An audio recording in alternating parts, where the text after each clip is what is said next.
വേഗത്തിൽ തന്നെ തിരുവചനത്തിലേക്ക് കടന്നു വരാം. സദൃശവാക്യം 3-ാം അധ്യായത്തിൻ്റെ 5ഉം 6ഉം വാക്യങ്ങൾ നമുക്ക് വായിച്ച് ധ്യാനിക്കാം. ഇന്ന് ജീവിതത്തിൽ അതിശയമായി നമ്മുടെ കാര്യങ്ങളെ മാറ്റിമറിക്കാൻ കഴിയുന്ന ഒരു സർവശക്തനായ ദൈവം നമ്മുടെ മധ്യേ ഉണ്ടെന്ന് വിശ്വസിക്കുന്നവർ കരമടിച്ച കർത്താവിനെ മഹത്വപ്പെടുത്തിയാൽ ഹല്ലേലൂയ. ദൈവത്തിൻ്റെ വചനം പറയുന്നു, പൂർണ്ണ ഹൃദയത്തോടെ യഹോവയിൽ ആശ്രയിക്കുക. പൂർണ്ണ ഹൃദയത്തോടെ യഹോവയിൽ ആശ്രയിക്കുക. സ്വന്തം വിവേകത്തിൽ ഊന്നരുത്. സ്വന്തം വിവേകത്തിൽ നിന്റെ എല്ലാ വഴികളിലും അവനെ നനച്ചുകൊള്ളുക. അവൻ നിന്റെ പാതകളെ നേരെയാക്കും. നിനക്ക് തന്നെ നീ ജ്ഞാനിയായി തോന്നരുത്. യഹോവയെ ഭയപ്പെട്ട് ദോഷം വിട്ടുമാറുക. Praise the Lord. ഹല്ലേലൂയ. പ്രാർത്ഥനാപൂർവ്വം നമുക്ക് ആ ദൈവവചന ശുശ്രൂഷയിലേക്ക് കടക്കാം. എല്ലാവരും ദൈവത്തിൽ വിശ്വസിക്കുന്നുണ്ട് എന്ന് പറയുമ്പോഴും ദൈവത്തിൽ ആശ്രയിക്കാറില്ല. നമുക്കെല്ലാവർക്കും ഒരുപക്ഷെ വിശ്വാസമുണ്ടായിരിക്കാം, പക്ഷേ വിശ്വസിക്കുന്നതും ആശ്രയിക്കുന്നതും തമ്മിൽ രണ്ടും രണ്ടാണ്. വിശ്വസിക്കുക എന്ന് പറഞ്ഞാൽ നിഷേധിക്കാൻ കഴിയാത്തൊരു സത്യം നമ്മൾ കേൾക്കുമ്പോൾ തീർച്ചയായിട്ടും നമുക്കത് വിശ്വസിച്ചേ മതിയാവുകയുള്ളൂ. ഇപ്പോൾ ഇത് പകലാണ് എന്ന് നമുക്കറിയാം. ഈ പ്രകാശം പുറത്തേക്ക് നോക്കുമ്പോൾ ഇത് സൂര്യൻ്റെ വെളിച്ചമാണ് എന്നറിയാവുന്ന ആ സത്യം തിരിച്ചറിയുന്ന നമ്മൾ അതിനെ നിഷേധിക്കാൻ കഴിയുന്നവരല്ല നമ്മൾ. അതുകൊണ്ട് ആ സത്യത്തെ നമ്മൾ അംഗീകരിക്കും. നമ്മൾ വിശ്വസിക്കുന്നു എന്നുള്ള സത്യമാണ്. പക്ഷേ ഈ സൂര്യപ്രകാശത്തിൽ വിശ്വസിക്കുന്ന നമ്മൾ സൂര്യപ്രകാശത്തിൽ ആശ്രയിക്കുക കൂടെ വേണം. ഇപ്പോൾ ഇവിടെ കീബോർഡ് വായിക്കുന്ന ആ കുഞ്ഞിനെ അത് ചെയ്യാൻ കഴിവുണ്ട് എന്ന് എനിക്കൊരു വിശ്വാസമുണ്ട്. പക്ഷെ ആ കുഞ്ഞിനെ അതിനെ അനുവദിച്ചാൽ മാത്രമേ ആ കുഞ്ഞിനെ അത് ചെയ്യാൻ കഴിയുള്ളൂ. അപ്പോൾ ആ കുഞ്ഞിൽ ട്രസ്റ്റ് ചെയ്യുകയാണ്. വിശ്വസിക്കുക മാത്രമല്ല, ട്രസ്റ്റ് ചെയ്യുകയാണ്, ആശ്രയിക്കുകയാണ്. Price the Lord. ദൈവം നമുക്ക് സൗഖ്യം തരുമെന്ന് വിശ്വസിച്ചാലും ആശ്രയിക്കുന്നില്ലെങ്കിൽ നമുക്ക് സൗഖ്യം ലഭിക്കില്ല. ദൈവം നിത്യജീവൻ തരുന്നവരാണെന്ന് വിശ്വസിച്ചാലും ആശ്രയിക്കുന്നില്ലെങ്കിൽ നമുക്ക് ലഭിക്കുകയില്ല.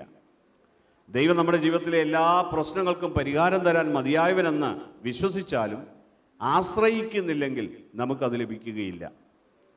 അപ്പോൾ വിശ്വാസം എന്നതും ആശ്രയം എന്നതും കുറച്ച് വ്യത്യസ്തമുള്ള കാര്യമാണ് എന്ന് നമുക്കറിയാം. ദൈവം ഇവിടെ വചനത്തിൽ പറഞ്ഞത് വിശ്വസിക്കുക എന്നതല്ല, പൂർണ്ണ ഹൃദയത്തോടെ യഹോവയിൽ ആശ്രയിക്കുക. Trust in the Lord with all thine heart.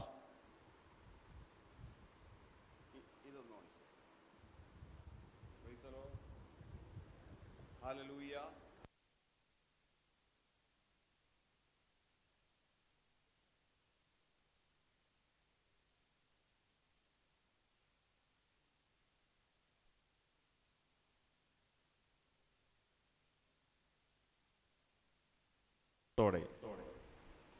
ഇപ്പോൾ ഈ മൈക്ക് അത്ര ആശ്രയിക്കാൻ കൊള്ളുകയില്ല എന്ന് മനസ്സിലായപ്പോൾ അതിനെ മാറ്റിവെക്കുകയാണ്. പകരം ഈ മൈക്കിൽ ആശ്രയിക്കുകയാണ്. Price the Lord. അപ്പം ആശ്രയിക്കാൻ കൊള്ളാകുന്ന ഒരു ദൈവം നമുക്കുണ്ടെന്ന് തോന്നിയാൽ, മനസ്സിലായാൽ നമ്മൾ ദൈവത്തെ ആശ്രയിക്കാൻ പഠിക്കും. ദൈവത്തിന് പറയുന്നത്, trust in the Lord with all thine heart and lean not unto thine own understanding. നമുക്ക് പലതിലും വിശ്വാസവും ആശ്രയത്വവുമുണ്ട്. നമ്മുടെ ദൈവം ആരാണെന്ന് അറിയണമെങ്കിൽ, നമുക്കൊരു പ്രശ്നം വന്നാൽ നമ്മൾ ആദ്യം എന്തിലേക്കാണ് ഓടുന്നതെന്ന് നോക്കിയാൽ നമ്മളുടെ ദൈവങ്ങൾ ആരാണെന്ന് നമുക്ക് തിരിച്ചറിയാൻ കഴിയും. നമ്മുടെ ജീവിതത്തിൽ ഒരു വിഷമത വന്നാൽ, ഒരു രോഗം വന്നാൽ, ഒരു സാമ്പത്തിക ക്ലേശം വന്നാൽ, ഒരു ശാരീരിക പ്രയാസവും മാനസിക പ്രയാസവും വന്നാൽ നമ്മൾ ആദ്യം ആരിലേക്കാണ്, എന്തിലേക്കാണ്, ഏത് വ്യക്തിയിലേക്കാണ്, ഏത് പ്രസ്ഥാനത്തിലേക്കാണ്, ഏത് സ്ഥലത്തേക്കാണ് പോകുന്നതെന്ന് കണ്ടാൽ നമുക്കറിയാം നമ്മൾ ആരെയാണ് ആശ്രയിക്കുന്നത്. ആശ്രയം യേശുവിൽ തന്നെയാണെങ്കിൽ, യേശുവിൽ ആശ്രയിക്കാൻ കഴിയണമെങ്കിൽ പൂർണ്ണ ഹൃദയത്തോടെ നമ്മൾ ദൈവത്തിൽ ആശ്രയിക്കണം. ഒരു ഭാഗികമായ ഒരാശ്രയത്വമല്ല ദൈവം നമ്മളിൽ നിന്ന് പ്രതീക്ഷിക്കുന്നത്. പൂർണ്ണ ഹൃദയം കൊണ്ട് ദൈവത്തെ ആശ്രയിക്കാൻ കഴിയണം. നമുക്കൊത്തിരി സന്തോഷം തരുന്നൊരു വചനഭാഗം ഞാൻ വായിച്ച് കേൾപ്പിക്കാം. 2 ദിനവൃത്താന്തം 16 അധ്യായത്തിൻ്റെ 9 വാക്യം. 2 ദിനവൃത്താന്തം 16:9. യഹോവയുടെ കണ്ണ് തങ്കൽ ഏകാഗ്രചിത്തന്മാരായിരിക്കുന്നവർക്ക് വേണ്ടി തന്നെത്താൻ ബലവാനെന്ന് കാണിക്കേണ്ടതിന് ഭൂമിയിൽ എല്ലായിടവും ഊടാടിക്കൊണ്ടിരിക്കുന്നു. യഹോവയുടെ കണ്ണ് ആരുടെ കണ്ണാണ്? ദൈവത്തിൻ്റെ കണ്ണ്. നമ്മളിപ്പോൾ ഇവിടെ ഇരിക്കുന്ന നിങ്ങളെ എനിക്ക് കാണാൻ കഴിയും. എനിക്ക് നിങ്ങളുടെ ബാഹ്യമായ അവസ്ഥകളെയും ഒരു പരിധിവരെ ആത്മാവ് സൂചിപ്പിച്ച് തന്നാൽ ചില കാര്യങ്ങൾ ആത്മീകമായതും കാണുവാൻ കഴിയും. എന്നാൽ ദൈവത്തെ സംബന്ധിച്ച് അങ്ങനെയല്ല. ദൈവം നമ്മുടെ ജീവിതത്തിൻ്റെ എല്ലാ അവസ്ഥകളും അറിയുന്നവനാണ്. ദൈവത്തിൻ്റെ കണ്ണ് സൂര്യനേക്കാൾ തേജസ്സുള്ളതാണ്. അവൻ്റെ കണ്ണുകൾക്ക് മുമ്പിൽ മറവായിരിക്കുന്നത് ഒരു സൃഷ്ടിയുമില്ല എന്ന് ദൈവവചനം പറയുന്നു. അപ്പോൾ അവൻ്റെ കണ്ണ് എല്ലാവരെയും സൂക്ഷിച്ച് വീക്ഷിച്ചു കൊണ്ടിരിക്കുകയാണ്. ഞാനിവിടെ പ്രസംഗിക്കുന്ന എൻ്റെ പ്രസംഗത്തിൻ്റെ വിഷയവും പ്രസംഗിക്കുന്നതിൻ്റെ ഉദ്ദേശവും ദൈവം സൂക്ഷിച്ച് വീക്ഷിച്ചു കൊണ്ടിരിക്കുകയാണ്. എൻ്റെ ഹൃദയം ദൈവത്തിൽ ഏകാഗ്രമാണോ എന്ന് ദൈവം സൂക്ഷിച്ച് വീക്ഷിച്ചു കൊണ്ടിരിക്കുകയാണ്. ഇവിടെ ഇരിക്കുന്ന നമ്മൾ ഓരോരുത്തരുടെയും ഹൃദയം ദൈവത്തിൽ ഏകാഗ്രമാണോ, നമ്മുടെ ഹൃദയം പൂർണ്ണമായി നമ്മൾ ദൈവത്തിൽ സമർപ്പിക്കുന്നുണ്ടോ എന്ന് ദൈവം സൂക്ഷിച്ച് വീക്ഷിച്ചു കൊണ്ടിരിക്കുകയാണ്. ആർക്കു വേണ്ടിയാണ് ദൈവം അത്ഭുതം ചെയ്യുന്നതെന്ന് ഞാൻ പറയാം. ഹൃദയം ഏകാഗ്രമായി ദൈവത്തിൽ പൂർണ്ണ ഹൃദയത്തോടെ ആശ്രയിക്കുന്നവർക്ക് വേണ്ടി അവൻ അത്ഭുതങ്ങൾ ചെയ്യാൻ വേണ്ടി കാത്തിരിക്കുകയാണ്. എന്തിനാണ് ദൈവം നിങ്ങളെയും എന്നെ നോക്കുന്നത്? അവൻ്റെ കണ്ണുകൾ നമ്മളെ സൂക്ഷിച്ച് വീക്ഷിക്കുന്നതിന് കാരണം നമ്മുടെ ഹൃദയത്തിലിരിക്കുന്നത് അറിയാൻ വേണ്ടിയാണ്. ഒന്ന്, നമ്മുടെ ജീവിതത്തിൻ്റെ ആവശ്യങ്ങൾ എന്താണെന്ന് അറിയാൻ വേണ്ടിയാണ്. ഏറ്റവും പരമപ്രധാനമായ കാര്യം, അവൻ നമ്മളെ സ്നേഹിക്കുന്നത് കൊണ്ടാണ് അവൻ നമ്മളെ സൂക്ഷിച്ച് വീക്ഷിച്ചുകൊണ്ടിരിക്കുന്നത്. മനസ്സിലാകുന്നെങ്കിൽ ദൈവത്തെ സ്തുതിക്കുക. നിങ്ങളുടെ എൻ്റെയും കണ്ണുകൾക്ക് ഒരുപക്ഷെ ദൂരമുണ്ടായിരിക്കാം, ദൂരത്തിന് പരിധിയുണ്ടാകാം. എന്നാൽ ദൈവത്തിൻ്റെ കണ്ണുകൾക്ക് യാതൊരു പരിമിതിയില്ല. അവൻ്റെ മുമ്പിൽ മറവായിരിക്കുന്ന ഒരു സൃഷ്ടിയുമില്ല എന്ന് ദൈവവചനം പറയുന്നു. 2 ദിനവൃത്താന്തം 16:9. യഹോവയുടെ കണ്ണ് തങ്കൽ ഏകാഗ്രചിത്തന്മാരായിരിക്കുന്നവർക്ക് വേണ്ടി. ഏകാഗ്രചിത്തന്മാരായിരിക്കുന്നവർക്ക് വേണ്ടി. ഒരിക്കൽ കൂടെ പറഞ്ഞ് ഏകാഗ്രചിത്തന്മാരായിരിക്കും. നമ്മുടെ ഹൃദയത്തിന് പല അവസ്ഥകളുണ്ട്. അതിലേറ്റവും പരമപ്രധാനമായി നമ്മൾ ദൈവത്തിൽ ഏകാഗ്രചിത്തമായി നമ്മൾ ഇരിക്കണമെന്ന് ദൈവം ആഗ്രഹിക്കുന്നു. ദൈവത്തിൽ മാത്രം ഏകാഗ്രചിത്തമായിരുന്നാൽ നമ്മുടെ ഹൃദയം പൂർണ്ണ ഹൃദയത്തോടെ നമ്മൾ ദൈവത്തിൽ ആശ്രയിക്കാൻ ഇടവന്നാൽ തങ്കൽ ആശ്രയിക്കുന്നവർക്ക് വേണ്ടി അവൻ തന്നെത്താൻ ബലവാനെന്ന് കാണിക്കുവാൻ തുടങ്ങും. എന്ന് പറഞ്ഞാൽ അവൻ്റെ ശക്തി നിൻ്റെ മുമ്പിൽ വെളിപ്പെടുത്തുവാൻ തുടങ്ങും. വിശ്വസിക്കുന്നവർക്ക് വേണ്ടി വ്യാപരിക്കുന്ന ദൈവശക്തിയുടെ അളവറ്റ വലിപ്പം. നിങ്ങളിന്നൊരു രോഗിയാണോ? നിങ്ങളുടെ ഹൃദയം ദൈവത്തിൽ ഏകാഗ്രമായിരിക്കുകയാണോ? നിങ്ങൾ പൂർണ്ണ ഹൃദയത്തോടെ ദൈവത്തിൽ ആശ്രയിക്കുന്ന വ്യക്തിയാണോ? നിങ്ങൾക്ക് വേണ്ടി ചലിക്കുന്ന ഒരു കരം നിങ്ങൾ ഏറെ താമസിയാതെ കാണാൻ പോവുകയാണ്. നിങ്ങളുടെ ജീവിതത്തിൽ ഒരു വിടുതൽ നടക്കാൻ പോവുകയാണ്. നിങ്ങളുടെ ജീവിതത്തിലെ പ്രശ്നങ്ങൾ സങ്കീർണമായിരിക്കാം, കുടുംബജീവിതത്തിലെ വിഷയങ്ങൾ സങ്കീർണമായിരിക്കാം. പക്ഷേ നിങ്ങൾ ഭാരപ്പെടേണ്ട. നിങ്ങളുടെ ഹൃദയം ദൈവത്തിങ്കൽ ഏകാഗ്രമാക്കുക. ഏകാഗ്രമാക്കുന്നവന് വേണ്ടി. ഇപ്പം നമ്മൾ പ്രശ്നങ്ങൾ ഉണ്ടാകുമ്പോൾ സ്വാഭാവികമായി നമ്മുടെ മനസ്സ് ഇങ്ങനെ വല്ലാതെ ഡീവിയേറ്റ് ചെയ്തു പോവുകയോ അല്ലെങ്കിൽ എന്താ പറയുന്നത്, ദൈവത്തിൽ നിന്ന് നമുക്ക് ഏകാഗ്രമാക്കാൻ കഴിയാത്തൊരവസ്ഥ ഉണ്ടായേക്കാം. ഏകാഗ്രമാക്കാൻ കഴിയണം. ദൈവത്തിൽ ആശ്രയിക്കണം. പൂർണ്ണ ഹൃദയത്തോടെ ആശ്രയിക്കണം. പൂർണ്ണ ഹൃദയത്തോടെ ആശ്രയിക്കണം. ദൈവത്തിൽ ആശ്രയിക്കണം. ദൈവത്തിൽ ആശ്രയിക്കണം. ദൈവത്തിൽ ആശ്രയിക്കണം. ദൈവത്തിൻ്റെ കണ്ണുകൾ നിങ്ങൾ ദൈവത്തിന് വിലപ്പെട്ടവരായതുകൊണ്ട് തങ്കൽ ഏകാഗ്രചിത്തന്മാരായവരെ. ഇതിനകത്തിരിക്കുന്ന എത്ര പേരുടെ ഹൃദയം ദൈവത്തിൽ ഏകാഗ്രമാണെന്ന് എനിക്കറിയില്ല. പൂർണ്ണ ഹൃദയത്തോടെ പൂർണ്ണ ഹൃദയത്തോടെ യഹോവയിൽ ആശ്രയിക്കുക. സ്വന്തം വിവേകത്തിൽ ഊന്നരുത്. നമ്മുടെ ബുദ്ധി ഒരു പ്രശ്നം വന്നാൽ പെട്ടെന്ന് തന്നെ പല പരിഹാരങ്ങളും നിർദ്ദേശിക്കാൻ തുടങ്ങും. ദൈവവചനം പറയുന്നത് നിങ്ങളുടെ ബുദ്ധി നിങ്ങളെ ചതിക്കും. നിങ്ങളുടെ ആലോചനകൾ വ്യർത്ഥമാകും. നമ്മൾ ആലോചിക്കുന്ന കാര്യങ്ങളല്ല ദൈവത്തിൻ്റെ കരങ്ങളിലുള്ളത്. ദൈവത്തിന് ശാശ്വതമായൊരു പരിഹാരം തരുവാൻ ദൈവത്തിൻ്റെ ഹൃദയത്തിൽ നമുക്ക് വേണ്ടി അവൻ സൂക്ഷിച്ചിട്ടുണ്ട്. അതുകൊണ്ട് അവങ്കൽ ചിത്തമായിരിക്കണം എന്ന് ദൈവം ആഗ്രഹിക്കുന്നു. ഹല്ലേലൂയ. പ്രിയപ്പെട്ടവരെ, നമ്മുടെയൊക്കെ ജീവിതത്തിൽ നമ്മുടെ മനസ്സും ശ്രദ്ധയും പതറിപ്പോകുമ്പോൾ നമ്മുടെ മനസ്സിനെയും ശ്രദ്ധയെയും ദൈവത്തിലേക്ക് തിരിച്ചു കൊണ്ടുവരുവാൻ വേണ്ടി ദൈവം ചില പരിപാടികൾ നടത്താറുണ്ട് നമ്മുടെ ജീവിതത്തിൽ. നമ്മുടെ ജീവിതത്തിൽ ഒന്നുകിൽ കഷ്ടത അല്ലെങ്കിൽ സുഖവും ദുഃഖവും ആ സമ്മിശ്രമായൊരു ജീവിതമാണ് നമുക്ക് ദൈവം തന്നിരിക്കുന്നത്. സുഖം ഉണ്ടാകുമ്പോൾ, സൗഖ്യമുണ്ടാകുമ്പോൾ, അനുഗ്രഹം ഉണ്ടാകുമ്പോൾ നമ്മൾ ദൈവത്തെ പാടി പുകഴ്ത്തണം. നമുക്ക് ദുഃഖവും കഷ്ടതയും വരുമ്പോൾ ദൈവസന്നിധിയിൽ മുട്ടുമടക്കണം. നമ്മൾ ദൈവത്തെ സുഖം അല്ലെങ്കിൽ സന്തോഷം അനുഭവിക്കുന്ന കാലത്ത് ദൈവത്തെ നമ്മൾ പാടി പുകഴ്ത്തുന്നുണ്ടെങ്കിൽ ദൈവം ഒന്നിനും മുട്ടില്ലാതെ, കാരണം തങ്കൽ ഏകാഗ്രമാണ് അവൻ. നിങ്ങൾ മനസ്സിലാക്കുന്നുണ്ടോ എന്ന് എനിക്കറിയില്ല. ജീവിതത്തിലൊരു കഷ്ടത വരുമ്പോൾ മാത്രം തേടാനുള്ള വ്യക്തിയല്ല ദൈവം. നിന്റെ സന്തോഷകാലത്തും നിന്റെ സന്താപകാലത്തും നിന്റെ കൂടെ ഇരിക്കുന്നവൻ, ഇരിക്കാമെന്ന് വാഗ്ദത്തം ചെയ്തവൻ, വാഗ്ദത്തങ്ങളിൽ വിശ്വസ്തനായവൻ ഒരുവൻ മാത്രമേ ഉള്ളൂ. അവൻ്റെ പേര് നസ്രായനായ യേശുവെന്നാണ്. ആ ദൈവത്തിൽ നമ്മുടെ ഹൃദയം ഏകാഗ്രചിത്തമാണെങ്കിൽ നമുക്ക് വേണ്ടി അവൻ തന്നെത്താൻ ബലവാനെന്ന് കാണിക്കുവാൻ തുടങ്ങും.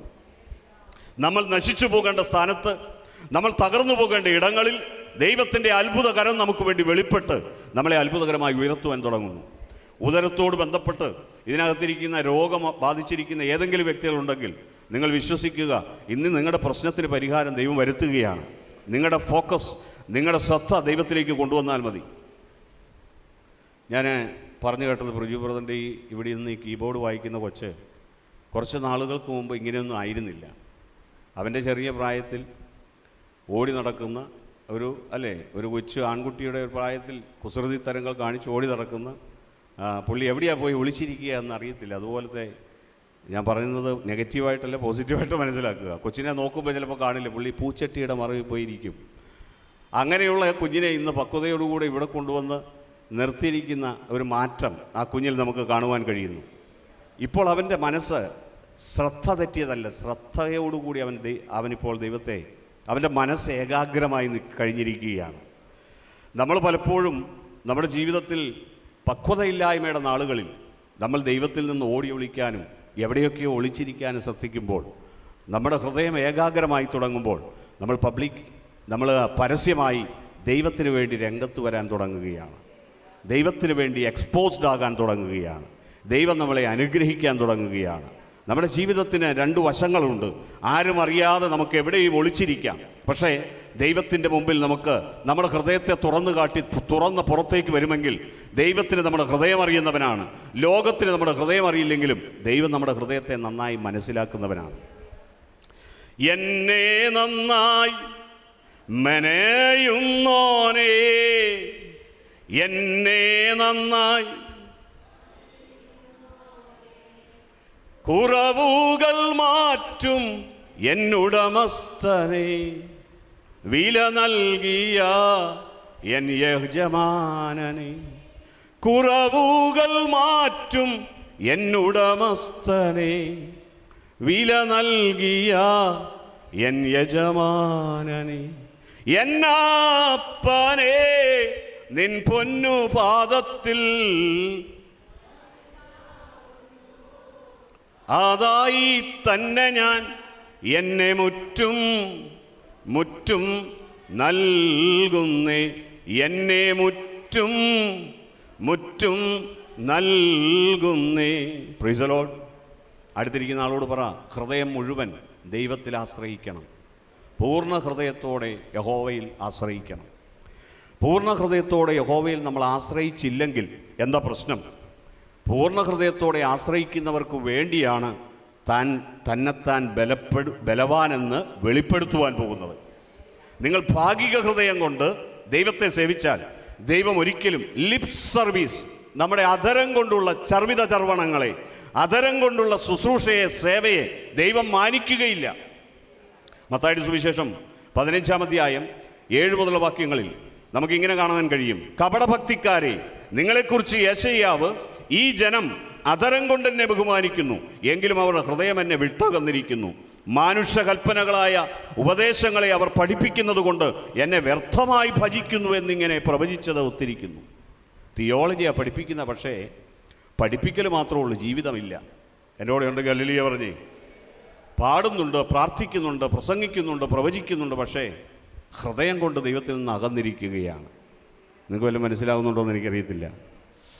ഒരു ഭാര്യയിൽ ഒരു ഭർത്താവിൽ ഭാര്യ സംപ്രീതനാണെങ്കിൽ അവരിൽ പൂർണ്ണ ആശ്രയത്വവും തൃപ്തിയും തികവുമുണ്ടെങ്കിൽ അവരുടെ കണ്ണുകളിലേക്ക് നോക്കിക്കൊണ്ടിരിക്കുക എന്നതാണ് യഥാർത്ഥമായൊരു വശം. നിങ്ങൾക്ക് മനസ്സിലാകുന്നെങ്കിൽ ദൈവത്തെ സ്തുതിച്ചേ. ഹൃദയം ഡൈവേർട്ടഡായി പോയ, ഹൃദയത്തിൻ്റെ അകത്ത് തൃപ്തിയില്ലാത്ത കണ്ണുകൾ എപ്പോഴും ലോകത്തിലിങ്ങനെ മറ്റുള്ളതിനെ തിരഞ്ഞുകൊണ്ടേയിരിക്കുന്നു. എന്നാൽ ദൈവത്തിൽ ഏകാഗ്രചിത്തന്മാരായവർ, അവനെനിക്ക് മതിയായവനാണ്, അവനെന്നെ സ്നേഹിക്കുന്നുണ്ട്, അവനെന്നെ പോറ്റി പുലർത്തുന്നുണ്ട്, അവനെന്നെ കരുതുന്നവനാണ്, അവൻ എനിക്ക് വേണ്ടി എന്തു ചെയ്യാനും അവൻ മടിക്കുകയില്ല, ഏത് അത്ഭുതത്തിൻ്റെ ഏതറ്റം വരെ പോകാനും എൻ്റെ ദൈവം മതിയായവനെന്നും അവൻ എനിക്ക് വേണ്ടി അത് ചെയ്യുമെന്നും അറിയാവുന്ന മനുഷ്യൻ ദൈവത്തിൽ നിന്ന് അവൻ്റെ മനസ്സിനെ തിരിക്കുകയില്ല. പൂർണ്ണ ഹൃദയത്തോടെ അവൻ ദൈവത്തിൻ്റെ കണ്ണുകളിലേക്ക് നോക്കിക്കൊണ്ടിരിക്കുകയാണ്. എന്താ നോക്കിക്കൊണ്ടിരിക്കുന്നത്? ഞാനിവിടെ നിൽക്കുമ്പോൾ നിങ്ങൾ എൻ്റെ വായിൽ നിന്ന് എന്താണ് അടുത്ത വാക്ക് വരുന്നതെന്ന് നിങ്ങൾ സൂക്ഷിച്ച് കേട്ടുകൊണ്ടിരിക്കുകയാണ്. പ്രിയപ്പെട്ടവരെ, നമ്മൾ ദൈവത്തിങ്കലേക്ക് തിരിയുന്നതിൻ്റെ കാരണം അവനിൽ നിന്ന് നന്മയും അനുഗ്രഹവും പുറപ്പെടുന്നു. അവനിൽ നിന്ന് തൻ്റെ നിത്യജീവൻ്റെ വചസ്സുകൾ പുറപ്പെടുന്നു. അവൻ്റെ അഭിഷേകത്തിൻ്റെ ശക്തി വെളിപ്പെടുകയാണ്. അവൻ വല്ലതും മൊഴിയാൻ തുടങ്ങിയാൽ നിൻ്റെ ജീവിതം അനുഗ്രഹിക്കപ്പെടുവാൻ മതിയായതാണ്. ഒരു വാക്ക് നിന്നോട് കൽപ്പിച്ചാൽ നിൻ്റെ ജീവിതത്തെ പൂർണ്ണമായി മാറ്റാൻ ആ വചനം മതിയായതാണ്. 107-ാം സങ്കീർത്തനം 20-ാം വാക്യം പറയുന്നു, അവൻ തൻ്റെ വചനത്തെ അയച്ച് അവരെ സൗഖ്യമാക്കി അവരുടെ കുഴികളിൽ നിന്ന് വിടുവിക്കുകയും ചെയ്യും. ഇന്ന് ഞാൻ നിങ്ങൾക്കൊരു വാഗ്ദത്തം യേശുവിൻ്റെ നാമത്തിൽ പറയാം. ഒരു വചനം നിനക്ക് വേണ്ടി ഈ പുൾപിറ്റിൽ നിന്ന് പുറപ്പെടും. അത് നീ സ്വീകരിക്കണം, അത് നീ പ്രാപിക്കണം. അത് നിനക്ക് വിടുതലാണ്. നിന്റെ കുഴികളിൽ നിന്ന് നിന്നെ കയറ്റുവാൻ അത് മതിയായതാണ്.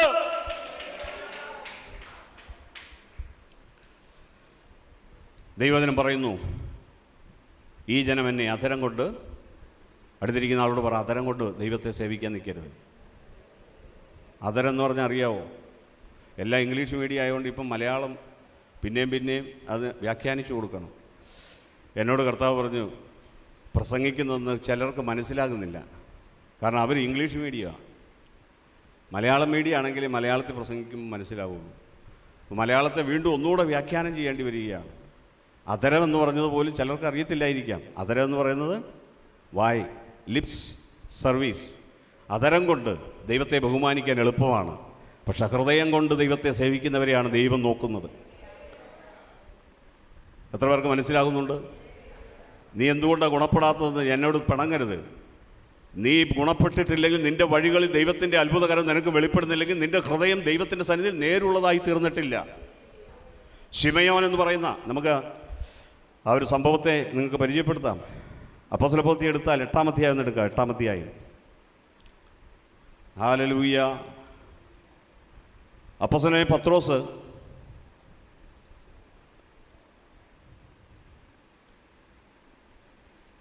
എട്ടാം അധ്യായത്തിൻ്റെ 14 മുതലുള്ള വാക്യങ്ങൾ.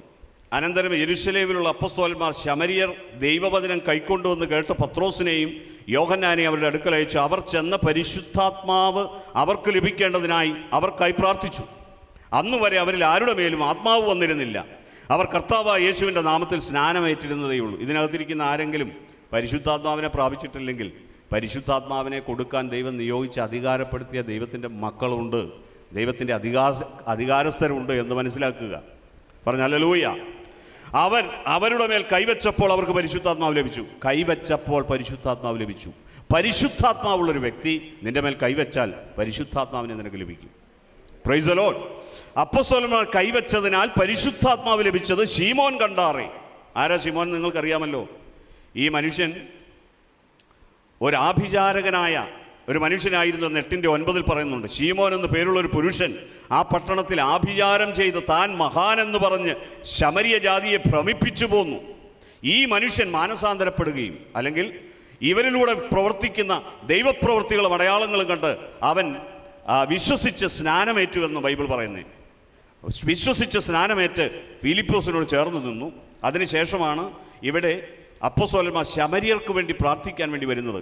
അവർക്ക് പരിശുദ്ധാത്മാവിനെ കിട്ടുന്നത് കണ്ടപ്പോൾ ശീമോൻ അവർക്ക് ദ്രവ്യം കൊണ്ടുവന്ന് കൊടുത്തു. ഞാൻ ഒരുത്തൻ്റെ മേൽ കൈവച്ചാൽ അവന് പരിശുദ്ധാത്മാവ് ലഭിക്കാൻ തക്കവണ്ണം ഈ അധികാരം എനിക്കും തരണമെന്ന് പറഞ്ഞു. പത്രോസ് അവനോട്, ദൈവത്തിൻ്റെ ദാനം പണത്തിന് വാങ്ങിക്കൊള്ളാമെന്ന് നീ നിരൂപിക്കൊണ്ട് നിന്റെ പണം നിന്നോടുകൂടെ നശിച്ചു പോകട്ടെ. കേൾക്കണമേ, വ്യാഖ്യാനിക്കുന്നില്ല, വായിച്ചാൽ മനസ്സിലാകും. അടുത്ത വാക്യം, നിന്റെ ഹൃദയം ദൈവസന്നിധിയിൽ നേരുള്ളതല്ലായിക കൊണ്ട്. പറഞ്ഞേ, നേരുള്ളതല്ലായിക കൊണ്ട്. അപ്പം സഭയിൽ വരുന്ന എല്ലാവരുടെയും ഹൃദയം നേരുള്ളതല്ല, നേരുള്ളതാകണമെന്ന് ദൈവം ആഗ്രഹിക്കുന്നു.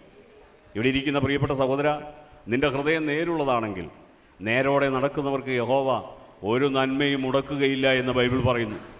നിന്റെ കഴിഞ്ഞകാല ജീവിതങ്ങളിൽ നീ അനുഗ്രഹിക്കപ്പെട്ടത് നിന്റെ പുണ്യം കൊണ്ടല്ല, നിന്റെ കഴിഞ്ഞ കാലങ്ങളിലെ കർമ്മത്തിൻ്റെ ഫലവുമല്ല. നിന്റെ ഹൃദയം ദൈവത്തിൻ്റെ സന്നിധിയിൽ നേരുള്ളതായി തീർന്നപ്പോൾ ദൈവത്തിൻ്റെ അത്ഭുതകരം നിനക്ക് വേണ്ടി ചലിക്കാൻ തുടങ്ങിയതാണ്. നിന്റെ ഹൃദയം നേരുള്ളതായി തീരാൻ തുടങ്ങി, നിന്റെ പ്രാർത്ഥനയ്ക്ക് മറുപടി കിട്ടാൻ തുടങ്ങിയാൽ നിനക്കൊരു കാര്യം ഉറപ്പിക്കാം, ഈ നേരുള്ള ഹൃദയം വഷളായി പോകാതിരിപ്പാൻ ക്രിസ്തുവിലുള്ള ഏകാഗ്രതയുമായി മുന്നേറിയാൽ നിന്റെ ജീവകാലത്ത് ഒരിക്കലും നിന്നെ തകർക്കാൻ ഒരു ശക്തിക്കും കഴിയില്ല.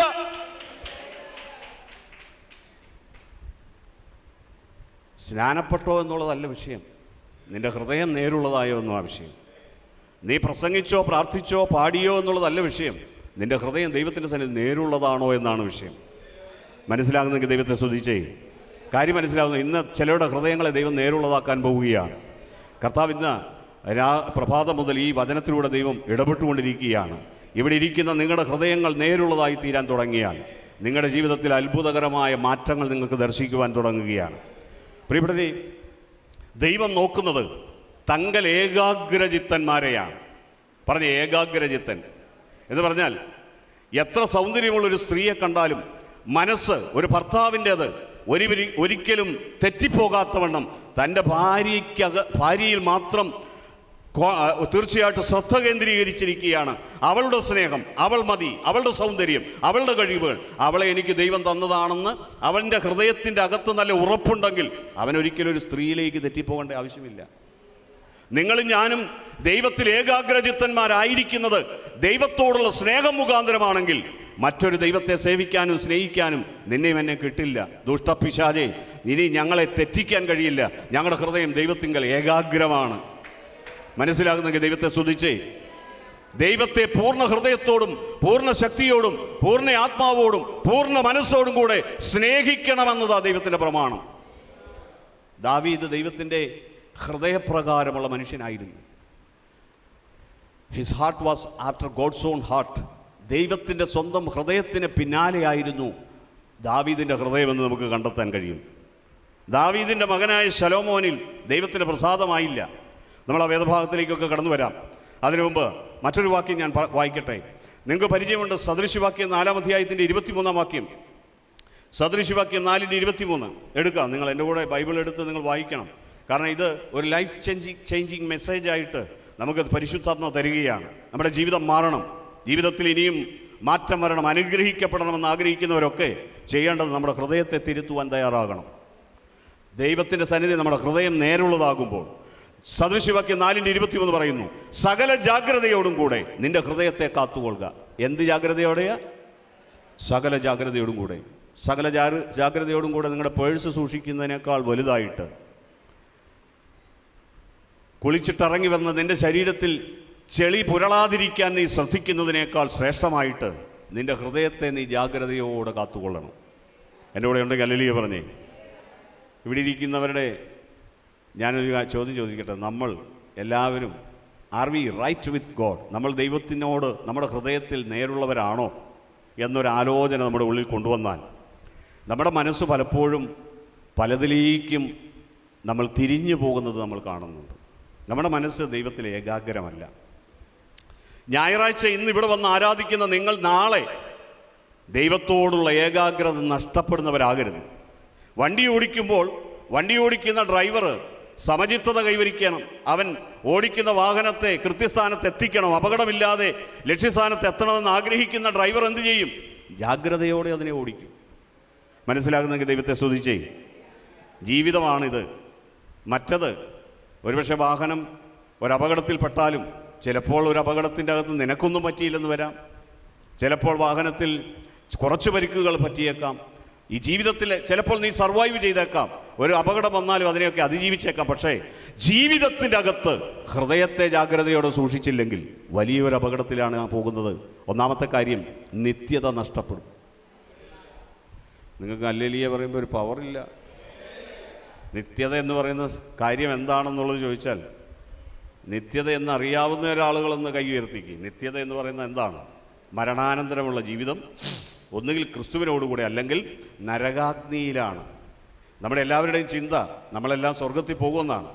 നമുക്ക് നല്ലത് പ്രത്യാശിക്കുന്നത് നല്ലതാണെങ്കിലും പ്രിയപ്പെട്ടവരെ, റിയാലിറ്റിയിൽ നമ്മൾ കടന്നു പോവുകയില്ലെങ്കിൽ നമുക്കതൊരു വലിയ അപകടമാണ്. എൻ്റെ കൂടെ ഉണ്ടോ? സദൃശവാക്യം 4:23, സകല ജാഗ്രതയോടും കൂടെ നിന്റെ ഹൃദയത്തെ കാത്തുകൊള്ളുക, ജീവന്റെ ഉത്ഭവം അതിൽ നിന്നല്ലോ ആകുന്നത്. For out of it are the issues of life, keep thy heart with all diligence. For out of it, എന്തിൽ നിന്ന്? Are the issues of life, ജീവന്റെ ഉത്ഭവം അതിൽ നിന്നല്ലോ. അപ്പോൾ എല്ലാ ഇഷ്യൂസ് ഓഫ് ലൈഫ് എന്ന് പറഞ്ഞാൽ ജീവിതത്തിലെ സകല മേഖലകളും കവർ ചെയ്യുന്നത് നമ്മുടെ ഹൃദയത്തിൽ നിന്ന് വരുന്ന സാധനങ്ങളാണ്. പറഞ്ഞ ഹല്ലേലൂയ. അതുകൊണ്ട് ജീവിതത്തിൽ നമുക്ക് പന്താടാനുള്ളതല്ല ജീവിതം. ജീവിതത്തെ തുലച്ചു കളയരുത്. ഹൃദയം നല്ലതാണെങ്കിൽ ദൈവത്തിൻ്റെ സന്നിധിയിൽ ഉറപ്പായി നമുക്ക് പോകാം. നേരോടെ നടക്കുന്നവരുടെ പാതയെ മുടക്കാൻ ദൈവം വരില്ല. പക്ഷെ വളഞ്ഞ വഴികളിൽ നടക്കുന്നവന് തീർച്ചയായിട്ടും വേദനിക്കേണ്ടി വരും. ഞാൻ ചില വേദഭാഗങ്ങൾ നിങ്ങൾക്ക് വേണ്ടി വായിക്കാൻ ആഗ്രഹിക്കുന്നുണ്ട്, നേരായ ഒരു ഹൃദയത്തെക്കുറിച്ച്. അതിനു മുമ്പ് ചില വ്യക്തികളുടെ ഹൃദയത്തെ നമുക്കൊന്ന് ശോധന ചെയ്യണം, പഴയ നിയമത്തിലും പുതിയ നിയമത്തിലും. ഒന്നാമത് ഞാൻ പറഞ്ഞു, ശീമോൻ്റെ ഹൃദയം ദൈവത്തിൻ്റെ സന്നിധിയിൽ നേരുള്ളതായിരുന്നില്ല. അടുത്തിരിക്കുന്ന ആളോട് പറ, നേരോടെ നടക്കണം, നേരുള്ള ഹൃദയം വേണം. Price the Lord. എന്താ ഹൃദയം? നേരുള്ളതായിരിക്കണം എന്ന് പറഞ്ഞാൽ ഹൃദയത്തിൽ കാപട്യം വെച്ചുകൊണ്ട് പുഞ്ചിരിച്ച് കാണിക്കാൻ കഴിയും. ഹൃദയത്തിൽ സ്നേഹമില്ലാതെ സ്നേഹിക്കുന്നു എന്ന് പറയാൻ കഴിയും. ഹൃദയത്തിൻ്റെ അകത്ത് യഥാർത്ഥ വിശുദ്ധിയില്ലാതെ വിശുദ്ധനാണെന്ന് അഭിനയിക്കാൻ കഴിയും. പക്ഷേ എല്ലാം കാണുന്നവനായ ഒരു ദൈവമുണ്ട്. ഹല്ലേലൂയ. അതുകൊണ്ട് ഇന്ന് മാനസാന്തരപ്പെടണം. നമുക്ക് ദൈവത്തിൻ്റെ സന്നിധിയിൽ നന്നാകണമെന്ന് ആഗ്രഹിക്കുന്നവർക്ക് കൈ ഉയർത്തിക്കും. എല്ലാവർക്കും വലിയ ആഗ്രഹമില്ല, ചിലരൊക്കെ കൈ പൊക്കി വരുന്നുള്ളൂ. ആലോചിച്ച് നോക്കിയിട്ട് പറയാം ബ്രദറെ. നിങ്ങൾ ആലോചിച്ച് വരുമ്പോഴേക്കും മിക്കവാറും കർത്താവ് മധ്യാകാശത്തിൽ വന്ന് ക്ഷണനേരം കൊണ്ട് തൻ്റെ മക്കളെ മധ്യാകാശത്തിങ്കൽ മാണിപ്പന്തലിൽ മണവാട്ടി സഭയുടെ വേളി നടക്കും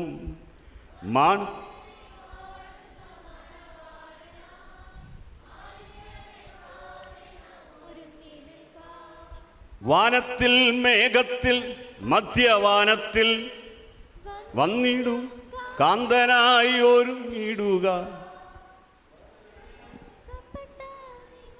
പ്രൈസ് ദി ലോർഡ്. മതി. ഹല്ലേലൂയ. നമ്മുടെ ഹൃദയം നേരുള്ളതല്ലെന്നുള്ളത് ദൈവത്തിന് ഇപ്പം തന്നെ മനസ്സിലാകുന്നുണ്ട്. കാരണം നമുക്ക് മധ്യാകാശവും അറിയത്തില്ല, കർത്താവിൻ്റെ വീണ്ടും വരവ് അറിയത്തില്ല. ഹല്ലേലൂയ. വരവിനെക്കുറിച്ച് അറിഞ്ഞിരിക്കണം കേട്ടോ. ഉറക്കെ പറഞ്ഞ ഹല്ലേലൂയ. ദൈവത്തിൻ്റെ കരുണ കൊണ്ടാണ് 120 വർഷത്തിൽ പഴക്കമുള്ള ഒരു മുതുമുത്തശ്ശി ഇടുക്കിയുടെ പശ്ചാത്തലത്തിലുണ്ട്. ദൈവം കരുണ കാണിക്കുന്നത് കൊണ്ടാണ്. ആ സാധനം പൊട്ടിയാൽ എറണാകുളം കാണുകയില്ല, കോട്ടയം കാണുകയില്ല. നമ്മുടെയല്ല ഇരിപ്പ്, നമ്മുടെയൊക്കെ ചിന്ത സംഗതി ഇതുപോലെയൊക്കെ എങ്ങനെയെങ്കിലുമൊക്കെ അങ്ങോട്ട് പോകുമെന്ന. ഒന്നും പോകുമൊന്നുമില്ല, എപ്പോൾ വേണമെങ്കിലും.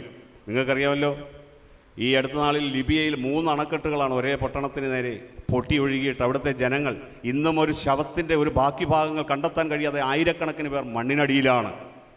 നിങ്ങൾ മിണ്ടുന്നില്ല, നിങ്ങൾ പ്രതികരിക്കില്ല. സ്വന്തം കൈക്കിട്ടൊരു ഇടി കിട്ടുമ്പോഴേ, വേദന വരുമ്പോഴേ അവർ ഇതിനിടവരുത്താതിരിക്കാനുള്ള മാർഗം ഞാൻ പറയാം. ദൈവത്തിൻ്റെ സന്നിധി നേരോടെ നിൽക്കുക, നേരുള്ള ഹൃദയവുമായി നിൽക്കുക. നിന്റെ കണ്ണുനീര് കണ്ടിട്ട് ചിരിക്കുന്ന ഒരു സാഡിസ്റ്റ് ദൈവമല്ല നമ്മുടെ ദൈവം. നമ്മുടെ ദൈവം നമ്മൾ സന്തോഷിക്കുന്നതിൽ പ്രസാദിക്കുന്ന ദൈവമാണ്.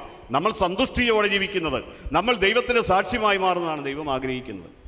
ഞാനിവിടെ ഇരിക്കുന്ന നിങ്ങളോടൊരു കാര്യം പറയാം. നിങ്ങളെ ദൈവം ഈ സഭയ്ക്കകത്ത് കൊണ്ടുവന്നത് 5 ശുശ്രൂഷകരുണ്ട് ദൈവം സഭയ്ക്ക് പുതിയ നിയമത്തിൽ. ഇന്നലെ ജൽജിത്ത് ബ്രദർ അതിനെക്കുറിച്ച് പ്രസംഗിച്ചു. അപ്പോസ്തലൻ, പ്രവാചകൻ, പിന്നെ ഉപദേഷ്ടാവ്, ടീച്ചർ അല്ലേ, അധ്യാപകൻ, മറ്റൊന്ന് സുവിശേഷകൻ, പിന്നെ ഇടയൻ. Price the Lord. ഈ 5 വിധ ശുശ്രൂഷകരെ ദൈവം സഭയ്ക്ക് തന്നിരിക്കുന്നത് നിങ്ങളെ എക്യുപ്പ് ചെയ്യാൻ വേണ്ടിയാണ്. നിങ്ങളിവിടെ സഭയിൽ വരുമ്പോൾ സഭയിൽ വെച്ച് നിങ്ങളെ ദൈവം പരിശീലിപ്പിക്കുകയാണ്. എന്തിനാ പരിശീലിപ്പിക്കുന്നത്? നിങ്ങൾ ലോകത്തിലേക്ക് ഇറങ്ങിപ്പോയി യേശു ഇന്നും ജീവിക്കുന്നത് സത്യദൈവമാണെന്ന് വിളിച്ചു പറയാൻ വേണ്ടിയാണ്. നിങ്ങളുടെ ജീവിതത്തിലൂടെ ഞാൻ സേവിക്കുന്ന ദൈവം ജീവനുള്ളവനാണെന്ന് കാണിച്ചു കൊടുക്കാൻ വേണ്ടിയാണ്. ലോകത്തിന് വെളിച്ചം പകരാൻ വേണ്ടിയാണ്. ലോകത്തിലെല്ലാവരെയും യേശുവിൻ്റെ ശിഷ്യന്മാരാക്കാൻ വേണ്ടിയാണ് കർത്താവ് നമ്മളെ വിളിച്ചത്. നമുക്ക് പോലും ശിഷ്യത്വം ഇല്ലെങ്കിൽ പിന്നെ എങ്ങനെയാണ് മറ്റുള്ളവരെ ശിഷ്യനാക്കാൻ? വ്യക്തികളല്ലേ പറഞ്ഞേ. വല്ലതും പഠിപ്പിക്കപ്പെടാവുന്ന ജീവിതത്തിലെ ഏറ്റവും വലിയ താഴ്മ എന്ന് പറഞ്ഞാൽ എന്താണെന്നറിയാമോ? To be teachable. ജീവിതത്തിൽ പഠിപ്പിക്കപ്പെടുവാൻ ഇപ്പോൾ ഇവിടെ ഇരിക്കുന്ന ഒരു കൊച്ചുകുട്ടി, ആൺകുട്ടികളിൽ ഏറ്റവും ചെറിയത് ആ കുഞ്ഞാണ്. ആ കുഞ്ഞ് എന്നെ ഒരു കാര്യം പറഞ്ഞു തരിക, ഉപദേശിക്കുക, അല്ലെങ്കിൽ പഠിപ്പിക്കുക, ഒരു കാര്യം പറയുക. പ്രിയപ്പെട്ടവരെ, ആ കുഞ്ഞിനെ എനിക്ക് ശ്രദ്ധിക്കാനോ അവനിൽ നിന്ന് എന്തെങ്കിലും പ്രാപിക്കാനോ ഉണ്ടെങ്കിൽ അത് മേടിച്ചെടുക്കാൻ കഴിയുന്ന ഒരു ടീച്ചബിളായ പൊസിഷനാണ് നമ്മൾ താഴ്മയെന്ന് പറയുന്നത്. നിങ്ങൾക്ക് വല്ല മനസ്സിലാകുന്നതെങ്കിൽ ദൈവത്തെ സ്തുതിക്കുക. നിങ്ങൾ നോക്കിയേ, ഇന്നലെ നമ്മൾ പ്രസംഗിച്ച് ചർച്ച ചെയ്ത വിഷയം 5 യവത്തപ്പവും 2 മീനുമായിട്ട് ഒരു ബാലകൻ അവിടെ നിന്നു. ഈ ബാലകൻ ഈ 5 യവത്തപ്പവും 2 മീനും തിന്നാതെ കാത്തിരുന്നത് എന്തിനു വേണ്ടിയായിരിക്കാം? യേശുവിൻ്റെ അത്ഭുതത്തിന് വേണ്ടി. അവനെ തീറ്റിക്കാതെ ദൈവം അവനെ മാറ്റി നിർത്തിയതായിരിക്കാമെന്ന് നിങ്ങൾക്ക് വല്ല മനസ്സിലാകുന്നുണ്ടല്ലോ. യോഹന്നാന്റെ സുവിശേഷത്തിലും മറ്റു സുവിശേഷങ്ങളിലും പുരുഷന്മാരുടെ എണ്ണം എടുത്തെങ്കിലും സ്ത്രീകളുടെയും കുട്ടികളുടെ എണ്ണം എടുത്തില്ല. കാരണം സ്ത്രീകളും കുട്ടികളും എപ്പോഴും അവഗണിക്കപ്പെടുന്നവരാണ്. അതിൻ്റെ അകത്തെല്ലാം പുരുഷന്മാരുടെ കണക്കാണ് കണക്കെടുക്കുന്നത്. പക്ഷേ സ്വർഗത്തിലെ ദൈവം നീ അവഗണിക്കുന്നതിനെ പൊക്കിയെടുത്തു കൊണ്ടുവന്ന് അത്ഭുതമാക്കി മാറ്റാൻ കഴിയുന്ന ദൈവമാണ്. ഇപ്പോൾ ഈ കുഞ്ഞിനെ കൊണ്ട് കീബോർഡ് വായിപ്പിക്കുന്നതിൻ്റെ കാരണം പ്രായമായ നമുക്ക് ഈ കീബോർഡ് പഠിക്കാനുള്ള അവസരം കിട്ടിയിട്ടും നമ്മളത് പഠിക്കാത്തത് കൊണ്ടാണ്. നിങ്ങൾക്ക് വല്ല മനസ്സിലാകുന്നുണ്ടോയെന്ന് അറിയത്തില്ല. ഈ കുഞ്ഞുങ്ങളെ നാളുകളിൽ ദൈവത്തിന് ഇഷ്ടമാണ്. അവരെ ദൈവം അഭിഷേകം ചെയ്ത് ഉയർത്താൻ പോവുകയാണ്. ഈ കുഞ്ഞുങ്ങളിൽ വ്യാപരിക്കുന്ന അഭിഷേകം കണ്ടിട്ടെങ്കിലും നമ്മൾ മാതാപിതാക്കൾ, നമ്മൾ ഉയർന്നവർ, മുതിർന്നവർ, സഹോദരങ്ങൾ നമ്മൾ മാനസാന്തരപ്പെടണമെന്ന് ദൈവം ആഗ്രഹിക്കുകയാണ്. കുഞ്ഞുങ്ങളെ എൻ്റെ അടുക്കൽ വരുന്നതിന് തടയരുത്. സ്വർഗരാജ്യം അവരെപ്പോലെയുള്ളവരുടേതാണെന്നാണ് യേശു പഠിപ്പിക്കുന്നത്. പറഞ്ഞ ഹല്ലേലൂയ. അപ്പോൾ കുഞ്ഞുങ്ങൾ ദൈവത്തിലെന്നും പ്രിയപ്പെട്ടവരാണ്. കുഞ്ഞുങ്ങളെ ഉയർത്തുന്നതിൽ കർത്താവിന് ശ്രദ്ധയുണ്ട്. ആ കുഞ്ഞിനെ അവഗണിക്കുന്ന രീതിയിൽ പറഞ്ഞ് അവൻ്റെ കയ്യിൽ 5 യവത്തപ്പമ 2 മീനായിരിക്കുന്നത്, അത് എന്തുള്ളൂ എന്നാ ചോദിക്കുന്നത്. പക്ഷേ കുഞ്ഞെ, നിനക്ക് ദൈവത്തിൻ്റെ കരങ്ങളിൽ കൊടുക്കാൻ സമർപ്പണബോധമുള്ള ഒരു ബാലകനുണ്ടെങ്കിൽ അവൻ്റെ ജീവിതത്തെ ദൈവത്തിന് കൊടുത്താൽ അവനെ ഉയർത്തുന്നൊരു ദൈവമാണ് ഈ ദൈവം. എത്ര പേർക്ക് മനസ്സിലാകുന്നുണ്ട്? ഇവിടെ ഇരിക്കുന്ന നമ്മൾ ഓരോരുത്തരും നമ്മുടെ ജീവിതത്തെ ദൈവത്തിന് സമർപ്പണം ചെയ്യണം. നിങ്ങളിവിടെ ഇരിക്കുന്ന ആരെങ്കിലും നിങ്ങളുടെ ജീവിതത്തിലെ പ്രശ്നങ്ങൾ മാറാൻ വേണ്ടി ഇവിടെ വരരുത്. നിങ്ങളെ അങ്ങനെ ഇവിടെ കൊണ്ടുവന്നത് ദൈവമാണ്. പക്ഷേ ഇവിടെ വെച്ച് നിങ്ങളുടെ ലൈഫിനെ കൺസ്ട്രക്റ്റ് ചെയ്തുകൊണ്ടിരിക്കുകയാണ്. നിങ്ങൾ വീട്ടിൽ ഒളിച്ചിരിക്കാൻ വേണ്ടിയല്ല, നിങ്ങളെ പുറത്തിറക്കി കർത്താവിൻ്റെ സാക്ഷിയാക്കി മാറ്റാൻ വേണ്ടിയാണ്. നിങ്ങൾക്ക് സന്തോഷമല്ലേ ഞാൻ ഈ പറയുന്നതെന്ന് അംഗീകരിക്കുന്നില്ലെന്ന് എനിക്കറിയാം. ഞാൻ ഇനി കഴിഞ്ഞ ദിവസം ഒരു കൊച്ചിനോട് ചോദിച്ചു, മോളെ നീ എന്തിനാണ് പഠിക്കുന്നത്? നിൻ്റെ പഠനത്തിൻ്റെ ലക്ഷ്യം എന്താ? അല്ലേ, നമ്മൾ കഴിഞ്ഞ ദിവസം പറഞ്ഞു കേട്ടില്ലേ ഒരു കഥ. ഒരു കൊച്ചിനോട്, ഒരു ചെറുപ്പക്കാരനോട് വേറൊരു മുതിർന്നയാൾ ചോദിക്കുക, മോനെ നീ എന്തിനാണ് പഠിക്കുന്നേ? ഞാൻ പഠിച്ച് വലുതായി ഒരു ജോലി മേടിക്കണം. ജോലി മേടിച്ചിട്ട് നല്ലപോലെ ശമ്പളം മേടിക്കണം, എനിക്കൊരു വീട് പണിയണം, പിന്നെയോ ഒരു വാഹനം മേടിക്കണം, പിന്നെയോ മാതാപിതാക്കളെ പോറ്റി പുലർത്തണം, പിന്നെയോ അവർ വാർദ്ധക്യം എത്തുമ്പോൾ അവർക്ക് ചികിത്സിക്കാൻ പൈസ കൊടുക്കണം, പിന്നെ ഞാൻ ഒരു 56 വയസ്സ് 58 വയസ്സാകുമ്പം പെൻഷൻ പറ്റുമല്ലോ. നിങ്ങൾ വേണ്ടുന്നില്ല. 58 വയസ്സ് കഴിയുമ്പോൾ പിന്നെ പെൻഷനല്ലേ, അല്ല എന്താ പറയുന്നത്, റിട്ടയർമെൻ്റ് അല്ലേ. റിട്ടയർമെൻറ്റ് കഴിയുമ്പം പിന്നെ ഒരു വിശ്രമ ജീവിതം, പിന്നെ നേടിയതെല്ലാം കൊണ്ട് ഒരു കുമളി യാത്ര, പിന്നെ വാഗമൺ യാത്ര, അങ്ങനെയൊക്കെ വിശ്രമിക്കാൻ വേണ്ടി കുറച്ച് പൈസ, പിന്നെ ചികിത്സിക്കേണ്ടി വന്നാൽ കാരിത്താസിലേക്ക് അവിടെയൊക്കെ പോകേണ്ടി വന്നാൽ പൈസയ്ക്ക് ആവശ്യം. പിന്നെ ഞാൻ മരിച്ചു കഴിഞ്ഞോ? ചോദ്യത്തിന് ഉത്തരവില്ല. ഇവിടെ ഇരിക്കുന്ന നമുക്കും പലർക്കും മരണം വരെയുള്ള കാര്യം അറിയത്തുള്ളൂ, മരണാനന്തരം എന്ത് നടക്കുമെന്ന് അറിയത്തില്ല.